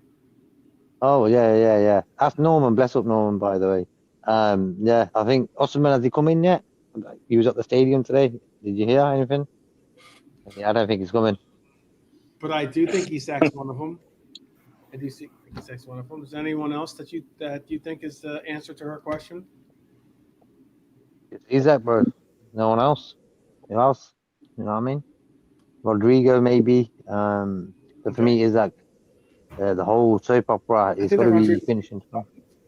Rodrigo's done. Like as in like we've moved on. I think from Rodrigo. That's just my opinion. I'm not ITK, but that's just my opinion. What I'm going with. My gut or my hunch. Yeah. Yeah, Justin. Maybe saying Yeah, he said apart from Isak. By the way, he said apart from Isak and Gahey, there are other players that have. Oh, okay. Well, to be fair, I reckon. No, I was going to say I did read on that. What's that guru? That guy? What's his name? Indica? Was it Indica? He said Indica or Indica. Indigo. No, Indigo. Yeah. IND, whatever. Italia. Yeah. So, Interpol. Yeah. Oh my God, let's call him Interpol. But again, I don't know if it's true, but he said, which was a bit laughable, made me chuckle that the agents were offering Strand Larson and Jackson to us, What? which is funny. Yeah, apparently. I don't know if this is true or not. The agents offered them Jackson and Strand Larson to us. Good now, man. I know, Nah. right? Say that again. What happened? So apparently, on he's Jackson the Strand thing. Larson He's was offered to us. yeah, and Jackson, Action Jackson. Apparently, they're both offered to us. Acting Apparently, from Jackson, you gotta get. Indica the Guru, and apparently we just said no. We want Isak. That's it. Of it, of course, understandably, but whether that's true or not, but that is funny. That is funny. Okay, see, Lady B. I'll put in. Lady says Strand Larson. To be fair, I'll put in a player that I personally wouldn't mind seeing us make a move for. Now that it's a name that's been a part of the rumors, and now that I see that we might be interested in him, it'd be possibly a nice acquisition to make. This is the player. I'm going to bring up his name. It's a player named Silva, but he plays for Fluminense. Mm-hmm. Where does he play, Young bro? player, very young player, but he's a one. What's that? Which position does he play? He plays midfielder and plays like attacking midfielder. Okay. Check him out. Does anyone else have any names out there that you wanted to maybe offer? Well, to what Bernie was asking, who does she think that those players that were offered or that Slot is talking about? I haven't seen these quotes, by the way, that Slot has said we're interested in other players other than Isak and Gahey. I haven't seen him mention. I haven't seen anything from that. Mm-hmm. But I don't know who he means that we're still interested in other than them. I literally haven't seen that quote. The last thing I saw saying was tomorrow's going to be busy because he has a flight. He was being jokey Slot. He was like, yeah, I'm busy tomorrow. I have a flight at 2 p.m. He said, I haven't heard anything from Richard. Don't know. But I haven't seen anything about him saying other than Isak. Yeah, I can't see it. I can't find those quotes myself, so I'm not sure who he's talking about. She said Fabrizio said it too. No, that's about the two that were offered to us. I mean, someone said that Slot was quoted as saying, we're interested in other players, not just Isak and Gay. The other quote is about Jackson and Strand Larson being offered to us and us turning them down. But maybe those two things have been conflated somehow. I don't know. Okay. It's a lot of left in the transfer market now, you know. It's like people put one-on-one together get full. Like, come on. Romano said, if we don't get Gahey or Isak, there are other options from agents who have contacted us. That was what she said. Yeah, but someone said earlier on that Slot had said that, not that Romano had said that. Mind some names so we knew. We're down to, we've got less than 24 hours now. We are right down to the deadline almost, aren't we? I think it's them or bust for me. Let's see us go for. We've already missed out. I'll let you say something again. Go ahead. No, I was just gonna say I think it's them two and no one really else. I think they're gonna get them two tomorrow. I just got a funny feeling. So yeah, man. You reckon you guys reckon we're gonna wrap them two up tomorrow? I can't see how we don't get Gahey if we really want him and need him. If we really feel we need him, I don't see how we can't get him. Isak, different matter, it's the price. Can we agree one in time before the window closes? I assume that they are willing to sell him now to us, aren't they, regardless of whether they get another sign. They like one first, maybe, but they're willing to sell him to us. It just depends how much we'll pay, doesn't it? It just depends. I guess it definitely depends on whether those deals go through and also if those deals not only go through, but if they do go through, if what becomes the area of the pitch that we concentrate on, more so than not, because I'm gonna put another name in here from my notes that I liked, that I started hearing some rumors. I don't know. These are all wonder kids though, so.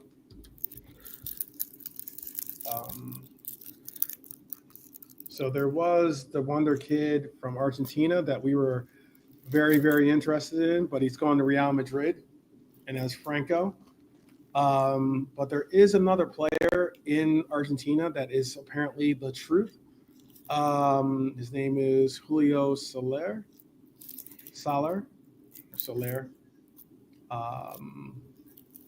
19 years old.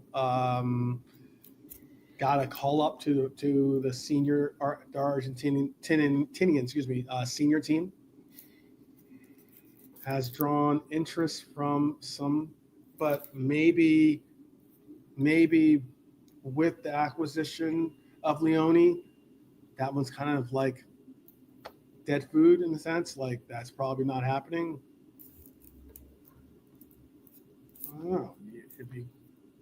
Would it be that bad of an idea to maybe pick up another young center half, and also pick up Gahey if we are going to move on from Gomez?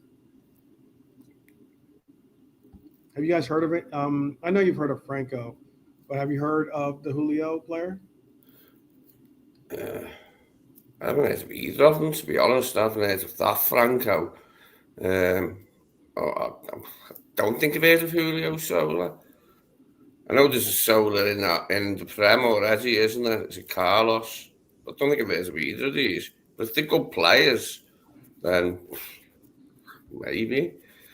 Okay. But yeah, like JK said, I'm focused on that and nothing else, really.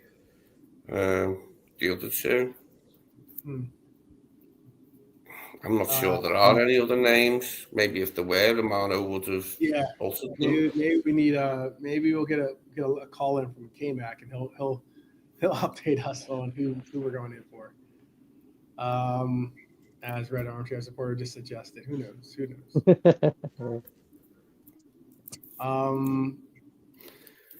right. Well, this was certainly a setback for Arsenal. I know their first defeat, their set piece plan neutralized. They looked blunt without Saka in the lineup. Odegaard wasn't exactly firing on all cylinders. He looked like he was still missing a little something. Liverpool obviously capitalized off of their missteps and some of the players that weren't in the top quality of form. I heard Frank Leboeuf say something as far as he was disappointed to see this game as so early in the schedule. I can understand it from a fan perspective, especially from a neutral perspective. You might say that because you always want to see a great game and the likes. But being that it was so early in the schedule, it actually is great to know that we've gotten this fixture out of the way against one of our top opponents, most likely. I think we can all agree on that, right? Yeah, I am. I'm made up to have it out the way. It's a twat of a fixture, and so is the away game, and we got the points. Yeah, it just means that we're on a nice roll. How about that? As far as the window goes, I think we're all agreed. We think it's been a decent window thus far with Tekatike, two fullbacks, but I can't help feeling that it will be a massive anticlimax if the window closes tomorrow and we don't have Isak and Gahey. Regardless of what went before in the window, I will feel it's a massive anticlimax. Like, it'll take me a few days probably to get over the sorrow of it, like, and the disappointment. If we don't end up getting these two acquisitions, is our? I'll ask this then. Is our? Sounds like we, from what Lady B is saying to chances are, if we don't bring in those players, obviously Isak and Gehi, we will go for other options. However, I did post something in our chat, by the way. I remember I did post something in our chat that apparently, let me bring it up here. Liverpool, apparently there was a quote that Liverpool, let me pull it up here.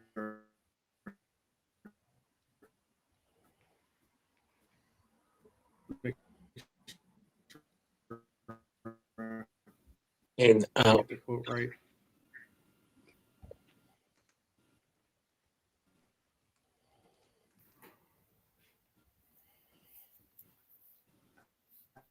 That's all slow.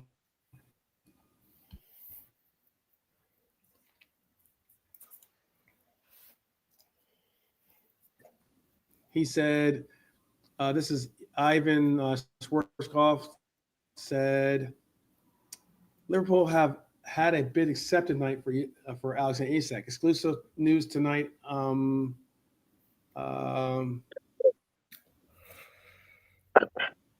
Liverpool have made a bid tonight for Alexander Isak, which has been accepted by Newcastle. One being told is Alexander Isak will become a Liverpool player. Briefs will come out tomorrow.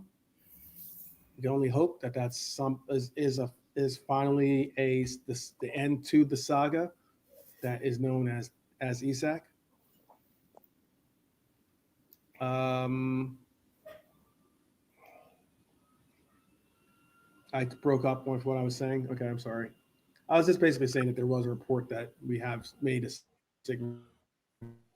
We have made a bid that has been accepted, but you never know. Of a lot of these ITKs, some say this, some say the other. So it is what it is. But I was just going to ask real quick to the panel, if it is, big up, Carl. How are you?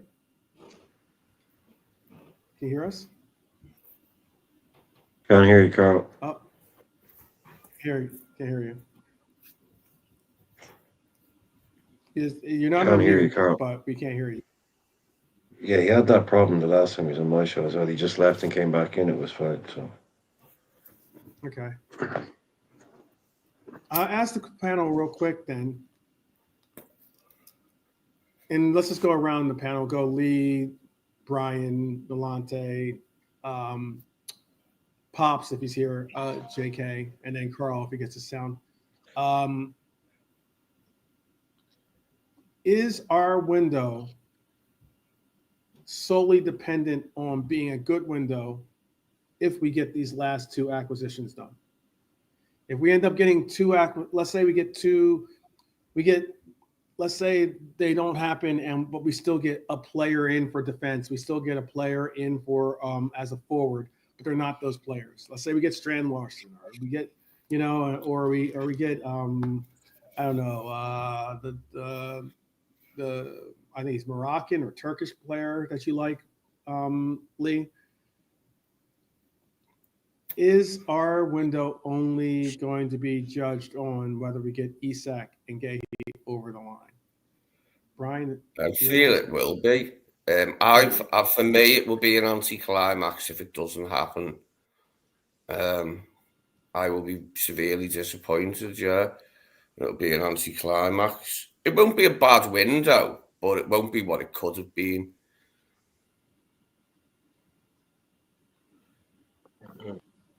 Cole, can you hear us now? No, we can't hear you, Carl.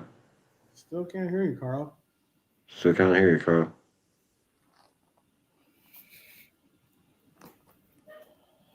Okay, cool. Use your phone. Yeah, okay, cool.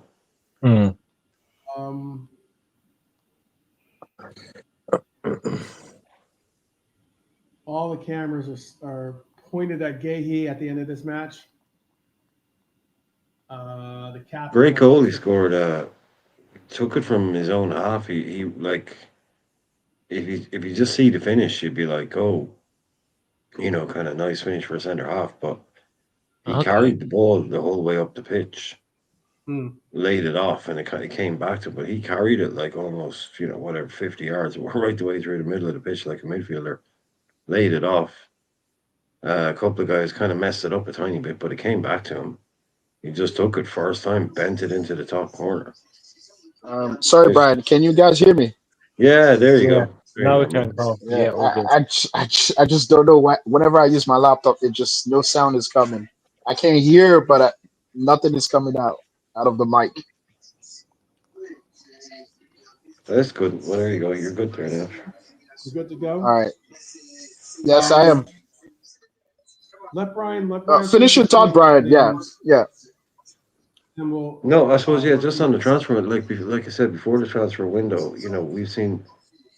I've seen a lot of them. So the idea that we could get a Verts was beyond me. But yeah, you have to then recalibrate, right? So we have to recalibrate to now where it's like, it's not me being greedy in, oh, wow, we didn't get Isaac, wow, we didn't get this.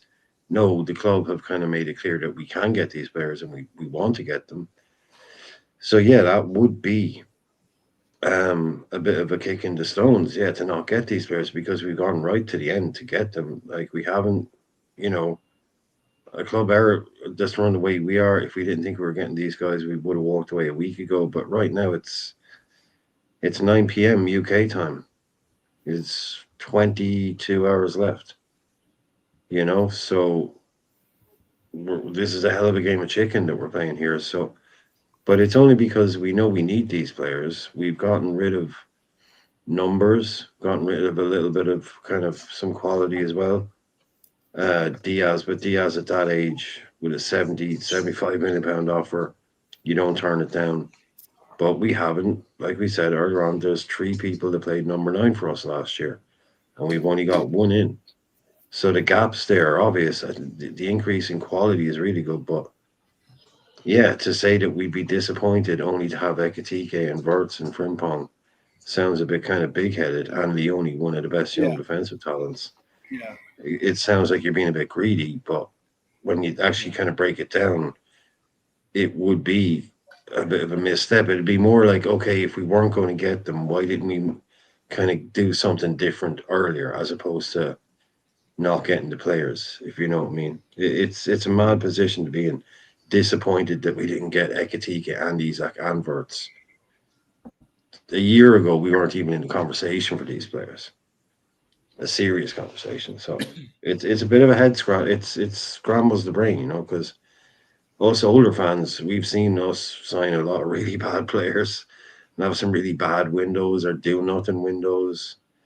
Seth Vandenberg and Adrian. So to be disappointed that we didn't get this, it's a strange place, but I think it's understandable to definitely be disappointed if we don't get Isaac.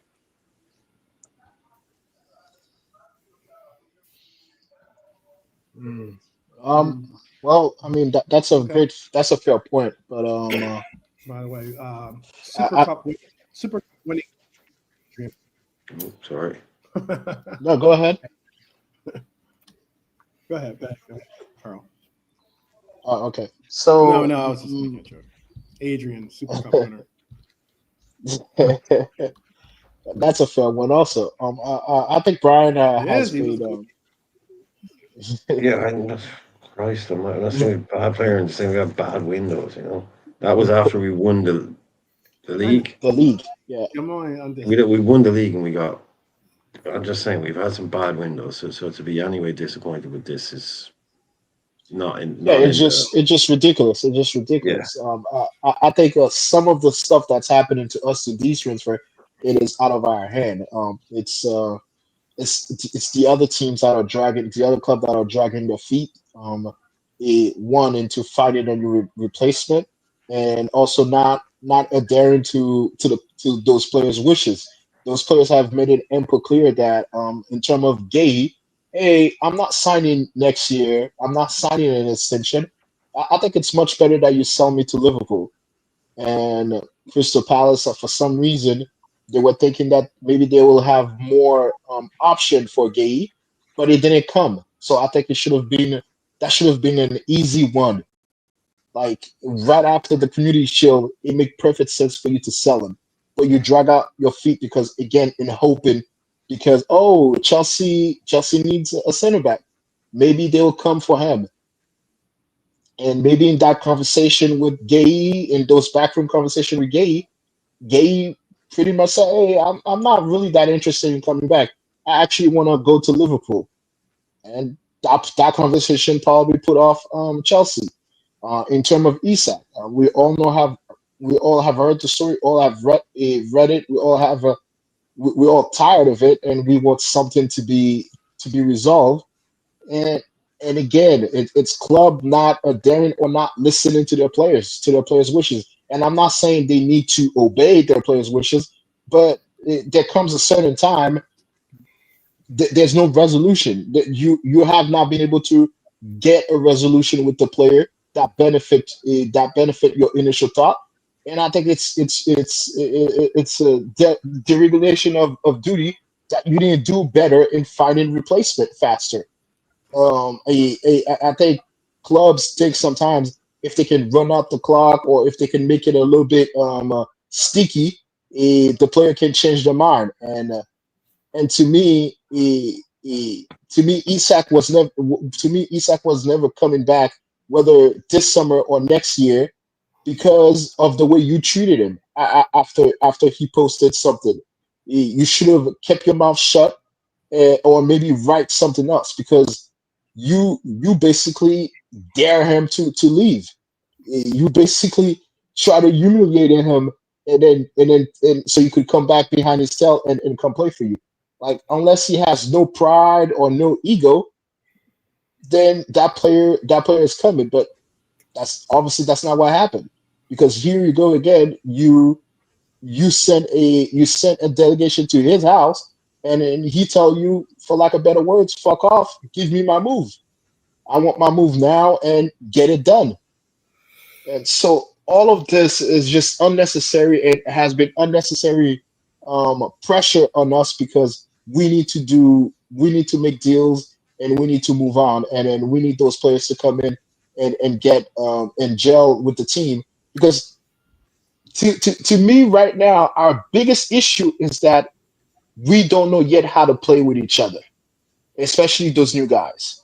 They don't know how to play with each other, especially the front four, and even now the midfield. It's seeping a little bit. We don't know yet how to play with each other, and until all those players are in, until we get more rep, more practice, more film study, none of them will not get to the high level that we need to get to win the league again, and to retain the league, and do really well in the Champions League, and and compete and become the complete team that we foresaw during the summer. So, Carl, was it judgy window? After all, that was the window. To me right now, it's almost like again, you have a student who's doing a math problem, and then they did all the process, they just haven't write the answer yet, and you're like, oh, when are you going to write that answer? You got 22 hours to write that answer, and that's what it is. And until we write that answer, I think it's just an incomplete. Until the homework is due, it's just incomplete. Like, until the window is closed, I can't tell if it's if I can't give it a grade, or I can't really judge it, because the things that we're missing are very important. We definitely need Gay, and then I think that I think we need more Isak than Gay now. So you're banking on the deadline basically then for you to judge it as a B, C, or D. Yeah, for me, until, just like I said, until you write that answer, I can't judge it. But so far, from the work I've seen, it's great work. It's great work. I just need you to write the answer. I just need you. You've done all the work, but I just need you to write the answer. Until you write the answer, I can't give you a grade, because that's also important, right? That's also very important. Yeah. Here's the counter argument then, because you gave the argument very heavily biased on the Liverpool side of things. Palace are Yeah. well within the right to keep Mark Gahey because they needed to qualify for Europe.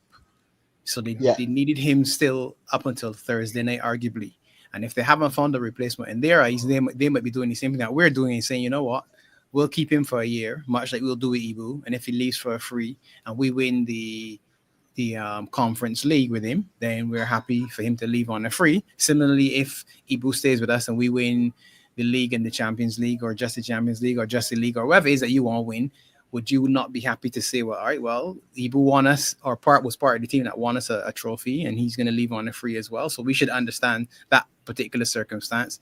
And the Isak one, yeah, you're still there. I'm sorry. Yeah, I'm still there. You a lot of that sentence you just said, I kind of missed it for some reason. Sorry. No, I was just saying that we're in a similar spot with Gahey and Ibu. 12, you there? Okay. Yeah, I'm there. No, I was just saying that I can hear you. I think we all can hear you. Okay, cool. Yeah, go on. And the Isak situation to me is unique. And for me, I agree with exactly what Laszlo said. There's no logical reason for us to have gone to Newcastle and made a bid or had any discussions unless there was some sort of evidence that this was a possibility. Yes, he went on strike and he did all the things that most of us probably didn't like. And it's been a long drawn-out saga, which for us, as selfishly from a Liverpool standpoint, we're saying, all right, yeah, enough of this now. Let's just get the deal done. Newcastle, take some money. Let's get the player because you're not going to win the Champions League. You're not going to be that club that he wants. We're the champions. Let him come to us, which effectively is disrespectful to them, and it's something that we've had to live with. So it's kind of like we're saying, all right, yeah, shut up and deal with it because we've had to deal with it too, and we're bigger than you. That's essentially what we're saying in a nutshell without sort of trying to disregard them. For me, that deal has to be done. It has to be done. No, because it makes no sense. Nothing in and around this summer makes sense to me if we don't wrap up the deal. Because why even bother to have had a discussion if it was a not for sale? We said Diaz was not for sale, and Bayern Munich came in with the for sale money. So if Isak was not for sale, we should go in with the for sale money. Now, I'm not saying that we should spend 150 because I don't believe he's worth the 150. And that number is a myth anyway. That number is not a real number. That's just the number that I guess a social media number and one or two pundits or others are throwing out there. But that's definitely not the number. I also figured from a long time back that it's probably more in the region of 130, maybe 150 million is euros or whatever. So whatever that converts to in sterling, that probably gets the deal done because Isak's not just burnt the bridge, he's blown it up, dug it up, buried it, got rid of it. There's pretty much no coming back for him. Even if he does play again, the fans are never going to see him in the same light. So that one for me is all right, yeah, on deadline day, let's finally get it done. Now they're going to lose heavily if they don't land a Strand Larson or a Visa as well on deadline day. So it's still, to me, one and sort of domino effect things.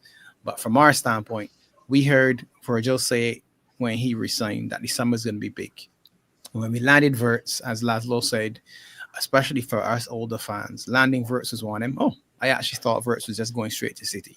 Wirtz available? Yeah, he can end up at City. That was where it was. So when he landed with us, I was saying, all right, cool. That's a big deal. Then the Isak thing came along and you're saying to yourself, all right, it's going to be a huge window if that happens. If it doesn't, then we're short. We saw Kwanzaa, we bought Leone in. We're still short one at the back effectively, which is Gahey, and we're definitely short up front because we sold Nunes and Diaz. Yeah. And God rest his soul, we lost Jota and his brother in that horrible accident. So we're short up front. Yeah, we don't have it. Window. Still be a good window if we don't get Isak and Gahey, but it will take a lot of the shine off the window. Like it'll be muddy and dirty. 100%. Yeah, numbers. 100%. Numbers.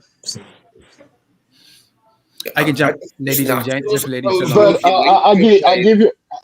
So sorry, you guys can just. I'll just say one word. If we do get a Gay and Rogers, and then Isak is coming, or they've rejected a good bid, like 125 or something like that.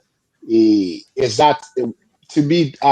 To me, that would be an A- type of window. If we get Gay and Rogers, again, if those are real link, to me, I'll be perfectly fine with that. I can't wait for Isak because to me, he's coming. he is coming. We just got to be a little bit patient. I think that Newcastle is just not trying to look like they got punked and just like you said, disrespected. So Patience is a basically, virtue, but 20 hours is 20 hours. Or whatever it is. 22 hours, I think. We've got till 7 o'clock tomorrow, and it's only 9:15.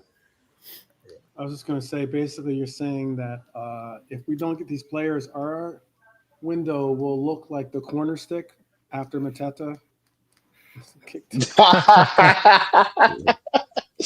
That's a great one, What man. in your research? You've been watching the game. I don't even understand why he got a. I don't even understand why he got a yellow for that.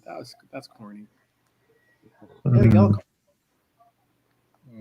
Do you know what decision pissed me off the most today? That corner they got on 39 minutes when Calafiori had a shot. And I don't think Ebu touched it. They didn't claim for the corner. And then, like, a couple of their players screamed at the ref. Yeah, And weak he shot. immediately give it. Look, that was the plan. That was the plan. Yeah. You know what's sad about that too, by the way, Lee, is that technically isn't supposed to be allowed anymore. You're not Isn't it? allowed to. You're technically supposed. Only the captain is supposed to be able to talk to the referee. That boiled my piss to they're supposed to scaldingly make it hot where levels. You can give yellow cards to players that approach you. Now, if it's on some, if you're getting surrounded by opposition players or whatever, it doesn't matter if opposition or not, but if you're getting surrounded by players that are arguing in front of you, you can give yellow cards because the only person that's supposed to be able to approach them is the captain. It's a rule that they're trying to adhere. That dive. Yeah, it's a rule that they're trying to enforce. Very similar to.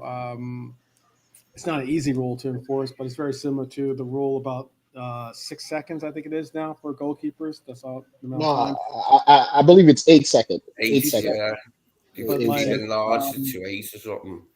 But at the same time, obviously players have been trying to, stand in front of the keeper and the likes and such, and that's making it more difficult for the players to get the goalkeeper get the ball out of his, of his hands in 8 seconds. So they're being more mindful of cracking down on players trying to obstruct the goalkeeper.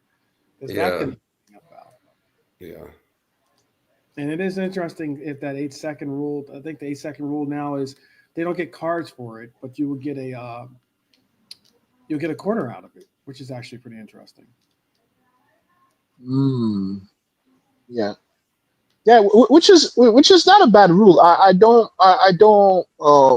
not mad at it. I think it's I think especially when we down, when teams are down, and then goalies are taking forever, almost 30 seconds to get the ball in play.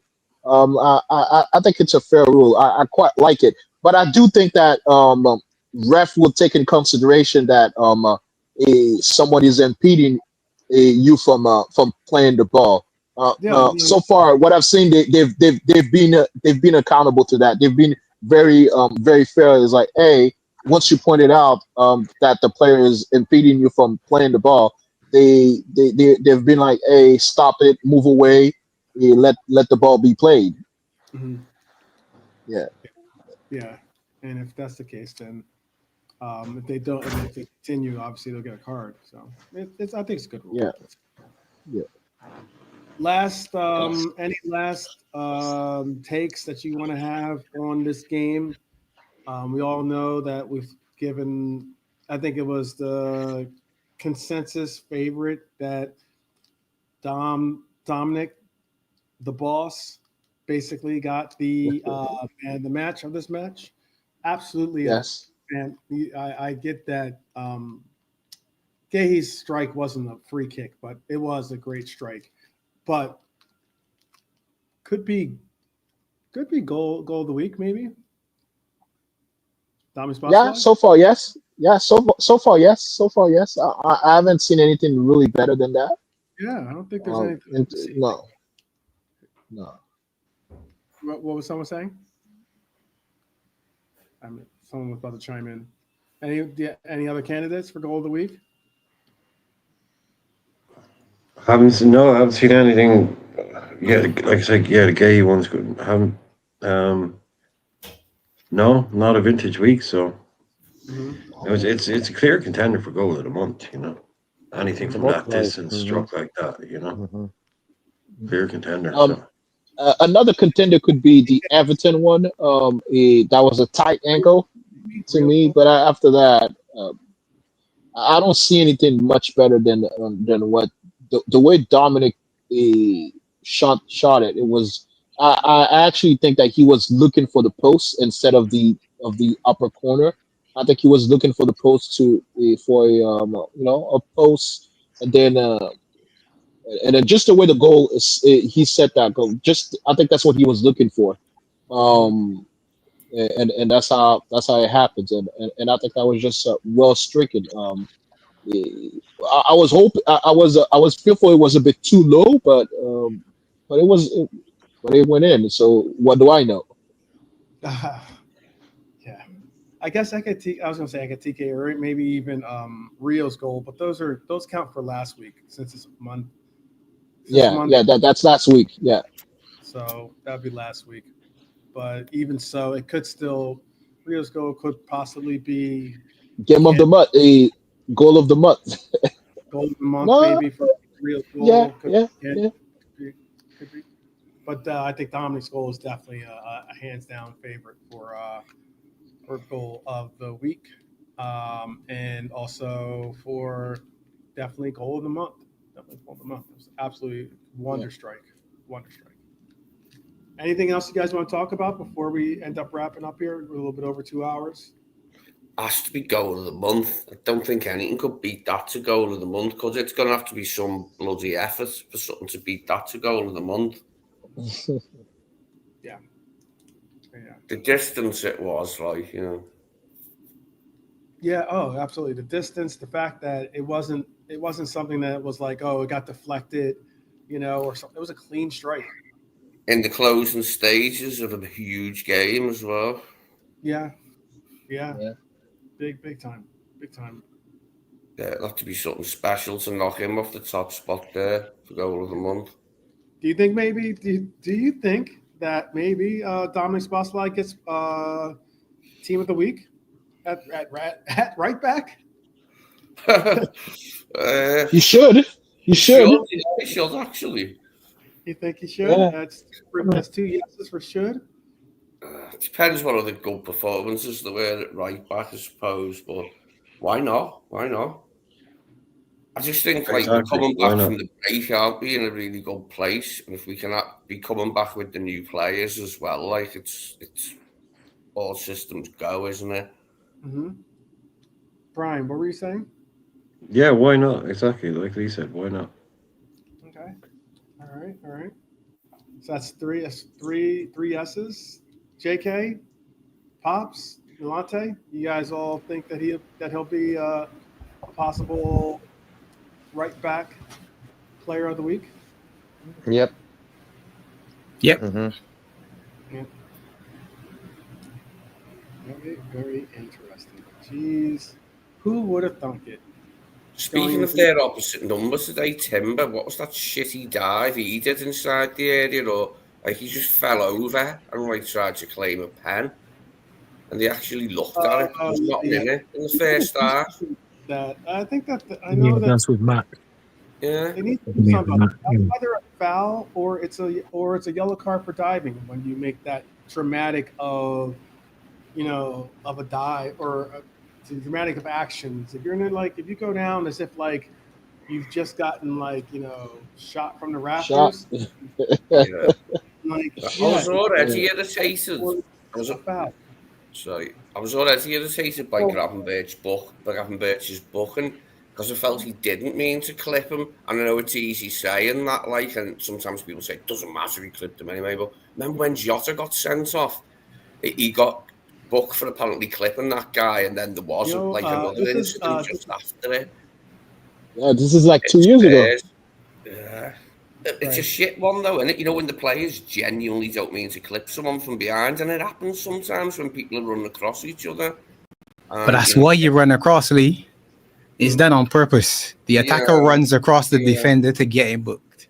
That Jota one wasn't that time, though. That Jota one wasn't, and he got sent off like 5 minutes later. But even the Gravenberch one, I think it should have been a stern warning. The next time you commit a foul, you'll get booked. Because, yellow. Again, to me, it was yellow. so too minimal.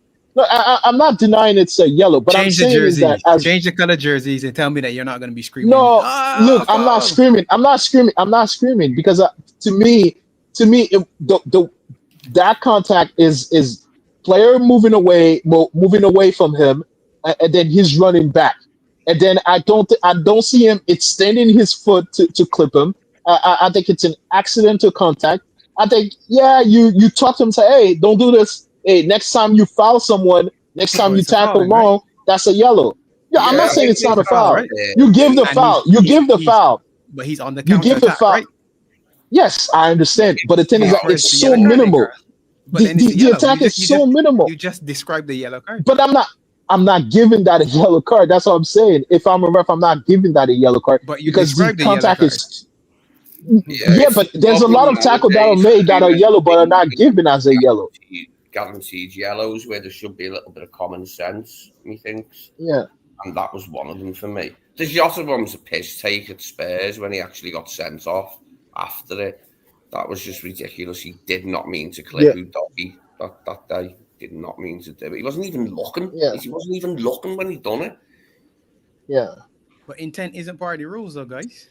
Yeah. No, to me, it's not even the intent. To me, I'm actually discussing the mechanics of what happened. I'm saying is that because there was so minimal of touch to his back of his heel, to me, I'm not giving it. To me, that's like, next thing you do, you get a yellow card. You get a yellow card, or even if it has to rise to a red, you getting it because you have done too many infringement.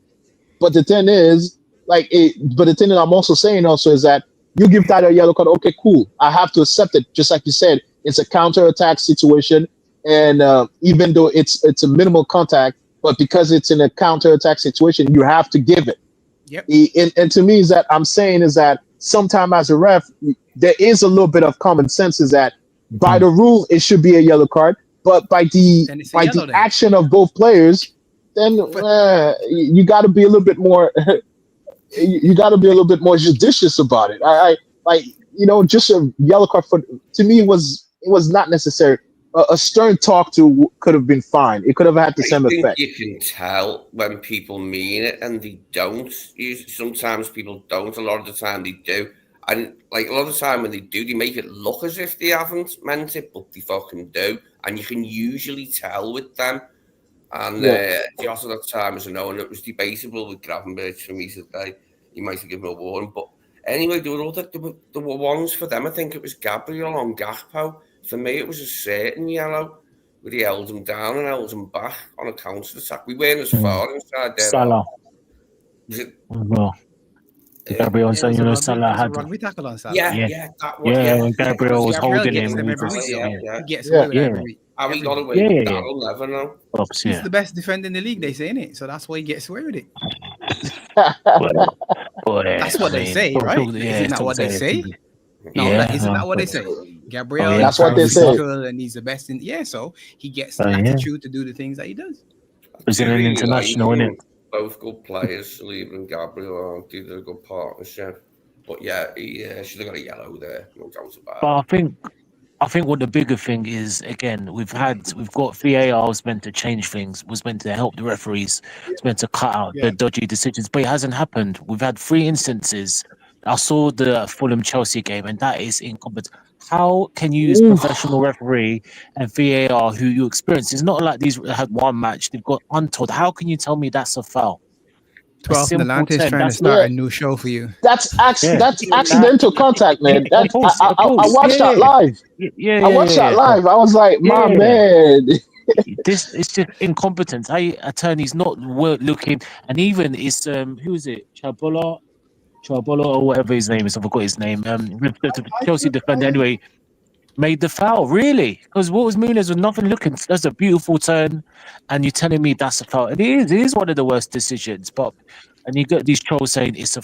Of course, you're gonna get the odd idiot Yeah, he that says, changed "Oh, it that wasn't a game. foul." Yeah, changed that game. And then again, the two penalty decisions: the Chelsea penalty and obviously the Burnley penalty. Now again, in terms of contact, I mean, come on, really? It's like the hands thing. I mean, yes, sometimes a handball was a handball, but sometimes as a players, all players, when they jump for the ball, they're gonna raise their hands. There's ones that you can tell that are blatantly. There's ones. I mean, what is the person supposed to do? You can say Yeah. possibly that we got away with that today when Dominic Again, Dominic's or 12. arm was slightly extended from his body, and Well, not really. That was a shoulder, though. I mean, it was Yeah, I shoulder. guess, Yeah, it wasn't natural. blatant. But I'm Yeah. saying that there are times when we possibly, as Pops put it, if we change the kit color and all of a sudden we have an issue with it. I hear what you're saying. Look, there's this. I'll show you this real quick too. Like for instance, 12. Thanks for having me on as usual, lads. Yeah. big up. I was gonna Love say, every Pop, time. One All right, big up.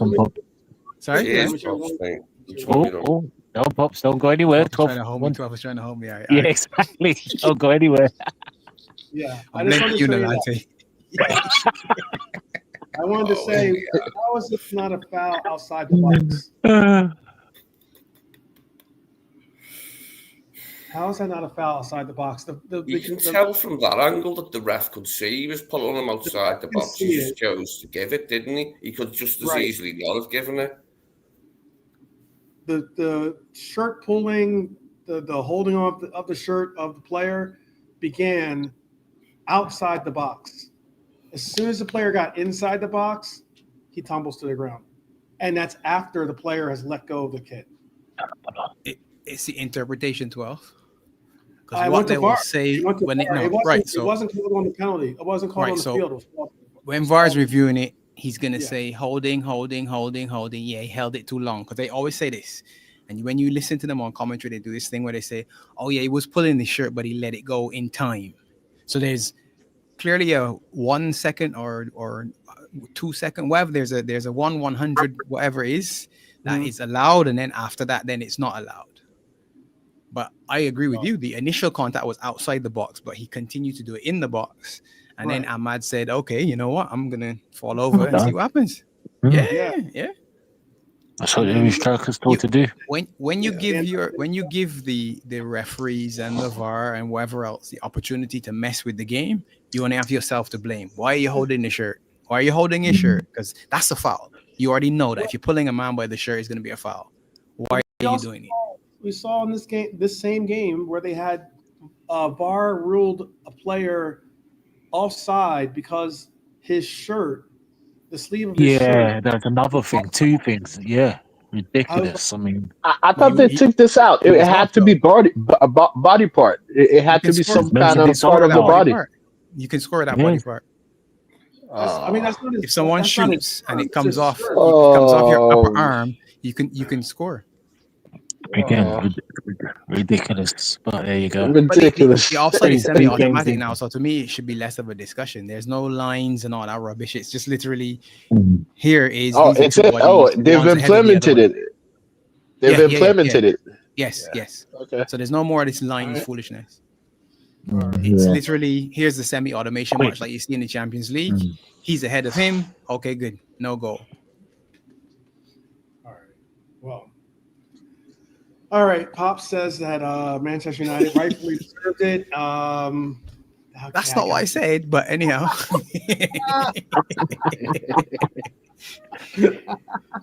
If you want to come and hear what I said, listen out. I'll be on Sarcasm City tonight with Flawless, so you can come and hear me on Manchester United. Yeah, give that plug once again, because that's a good show. I watched that, by the way. I was trying to because Vader was on in the chat. Yeah, he's always trying his best. He's trying his best. Don't worry. He's the GLE 12. He's the GLE. Don't worry about it. Gaslighter extraordinaire. Don't worry about him. Oh my God. That is true. But yeah, excellent show. You want to give that plug one more time? Yeah. So yeah, the Beijing Reds meet Flawless on Sarcasm City on Sunday nights for the Beijing edition of Man United versus Liverpool, basically. So tonight will be fun for us again. It's going to be grim for Flawless, so come and have a good time. And then we'll be back on, I think, Monday probably with our review show for the weekend roundup on the Beijing Reds TV. Big up 12 as always, and all the panel. Love. Always good to come on and chat with the lads, man. And Lady, of course. Big up Lady B. I know she's not on, but Lady B. Yes, my favorite. Yeah, every time. All right. We're going to end it here. We're at 2 hours and 30 minutes. Big up to Lee. Big up to Brian. Brian, you have anything coming up? I know your show's more of this, like, call-in show, daily call-in show. Anything special coming on later on tonight or tomorrow that you want to plug? Hopefully there's something tomorrow. Hopefully there's some news. Hopefully there's one or two bits of news. So yeah. Laszlo with the Here We Go tomorrow. Watch it. Yeah. All right. JK, shout out to JK, shout out to Nolante. Definitely. And shout out to Carl for joining us for the end of the program. And as we said, shout out to Lady B, of course. Big up. Good show. Oh, and shout out to Zabiri. Zabiri was on the show too. Can't forget that. Big up, Colonel. Yeah. We set up. Apparently, they're going to have a verse match. Apparently, Subi versus Brian. Walton versus Graven Birch. Yeah, one man enter, two men enter, one man leave. This is for the WBC Heavyweight Championship. Yes. for the Tactics Board Championship of the World. Yeah, there you have it. But big up to everyone. Definitely enjoyed the conversation. We'll be back tomorrow, do a review, do ratings. Is your ratings tomorrow too, by the way, Pops? You doing ratings as well? Yeah, I think tomorrow night, yeah. Tomorrow night, okay. All right. We'll see. We'll be interested to see what Beijing Reds throw down as for their ratings. We'll also do our ratings. Okay. Especially crowd. Their audience is ripe with some Dom love. They're two special people. Don't worry, 12. Two special people that will be watching. Actually, there are three of them. Exactly. Very interested to see what some of those people will be saying tomorrow. But until tomorrow, hopefully we'll have some good news on the transfer front. Hopefully we'll have even better news that you guys are joining Pops later on today for his broadcast with Flawless, or even our show tomorrow, or his show tomorrow as well. But until then, or Brian's show as well. Brian's show will for sure. He's broadcasting every day now. But until then, definitely. Sorry, one thing. Who comes first? Gay or Isak? I think Gay comes first. Together. Together. Here we go. I mean, who gets announced? Who gets announced first? Maybe who gets announced first? Come on, 12. The deal is. Hold it together, 12. Hold it together, 12. Hold it together. Pause. Big man, 12. Hold it together. I don't know where it was. I'm not counting my chickens, bro. I'm waiting. I'll just be happy if that happens. Who's the first here? Who gets the first here we go, basically? I'm saying Gay because that seems very close. Okay, Gay. Any other shouts? Any other shouts? Double. We'll get one. Here we go on the double. Yeah. No need for multiples. Just one. Here we go. There you go. Liverpool announces both of them on the same day. That's it. Boom. Simple as that. All right, people. We'll see you tomorrow. Big up for joining us. Appreciate if you hit that like. Appreciate it more if you subscribed and you hit the notification bell, and you're going to be joining us regularly. But until then, definitely up the Reds each and every time. And we'll see you soon.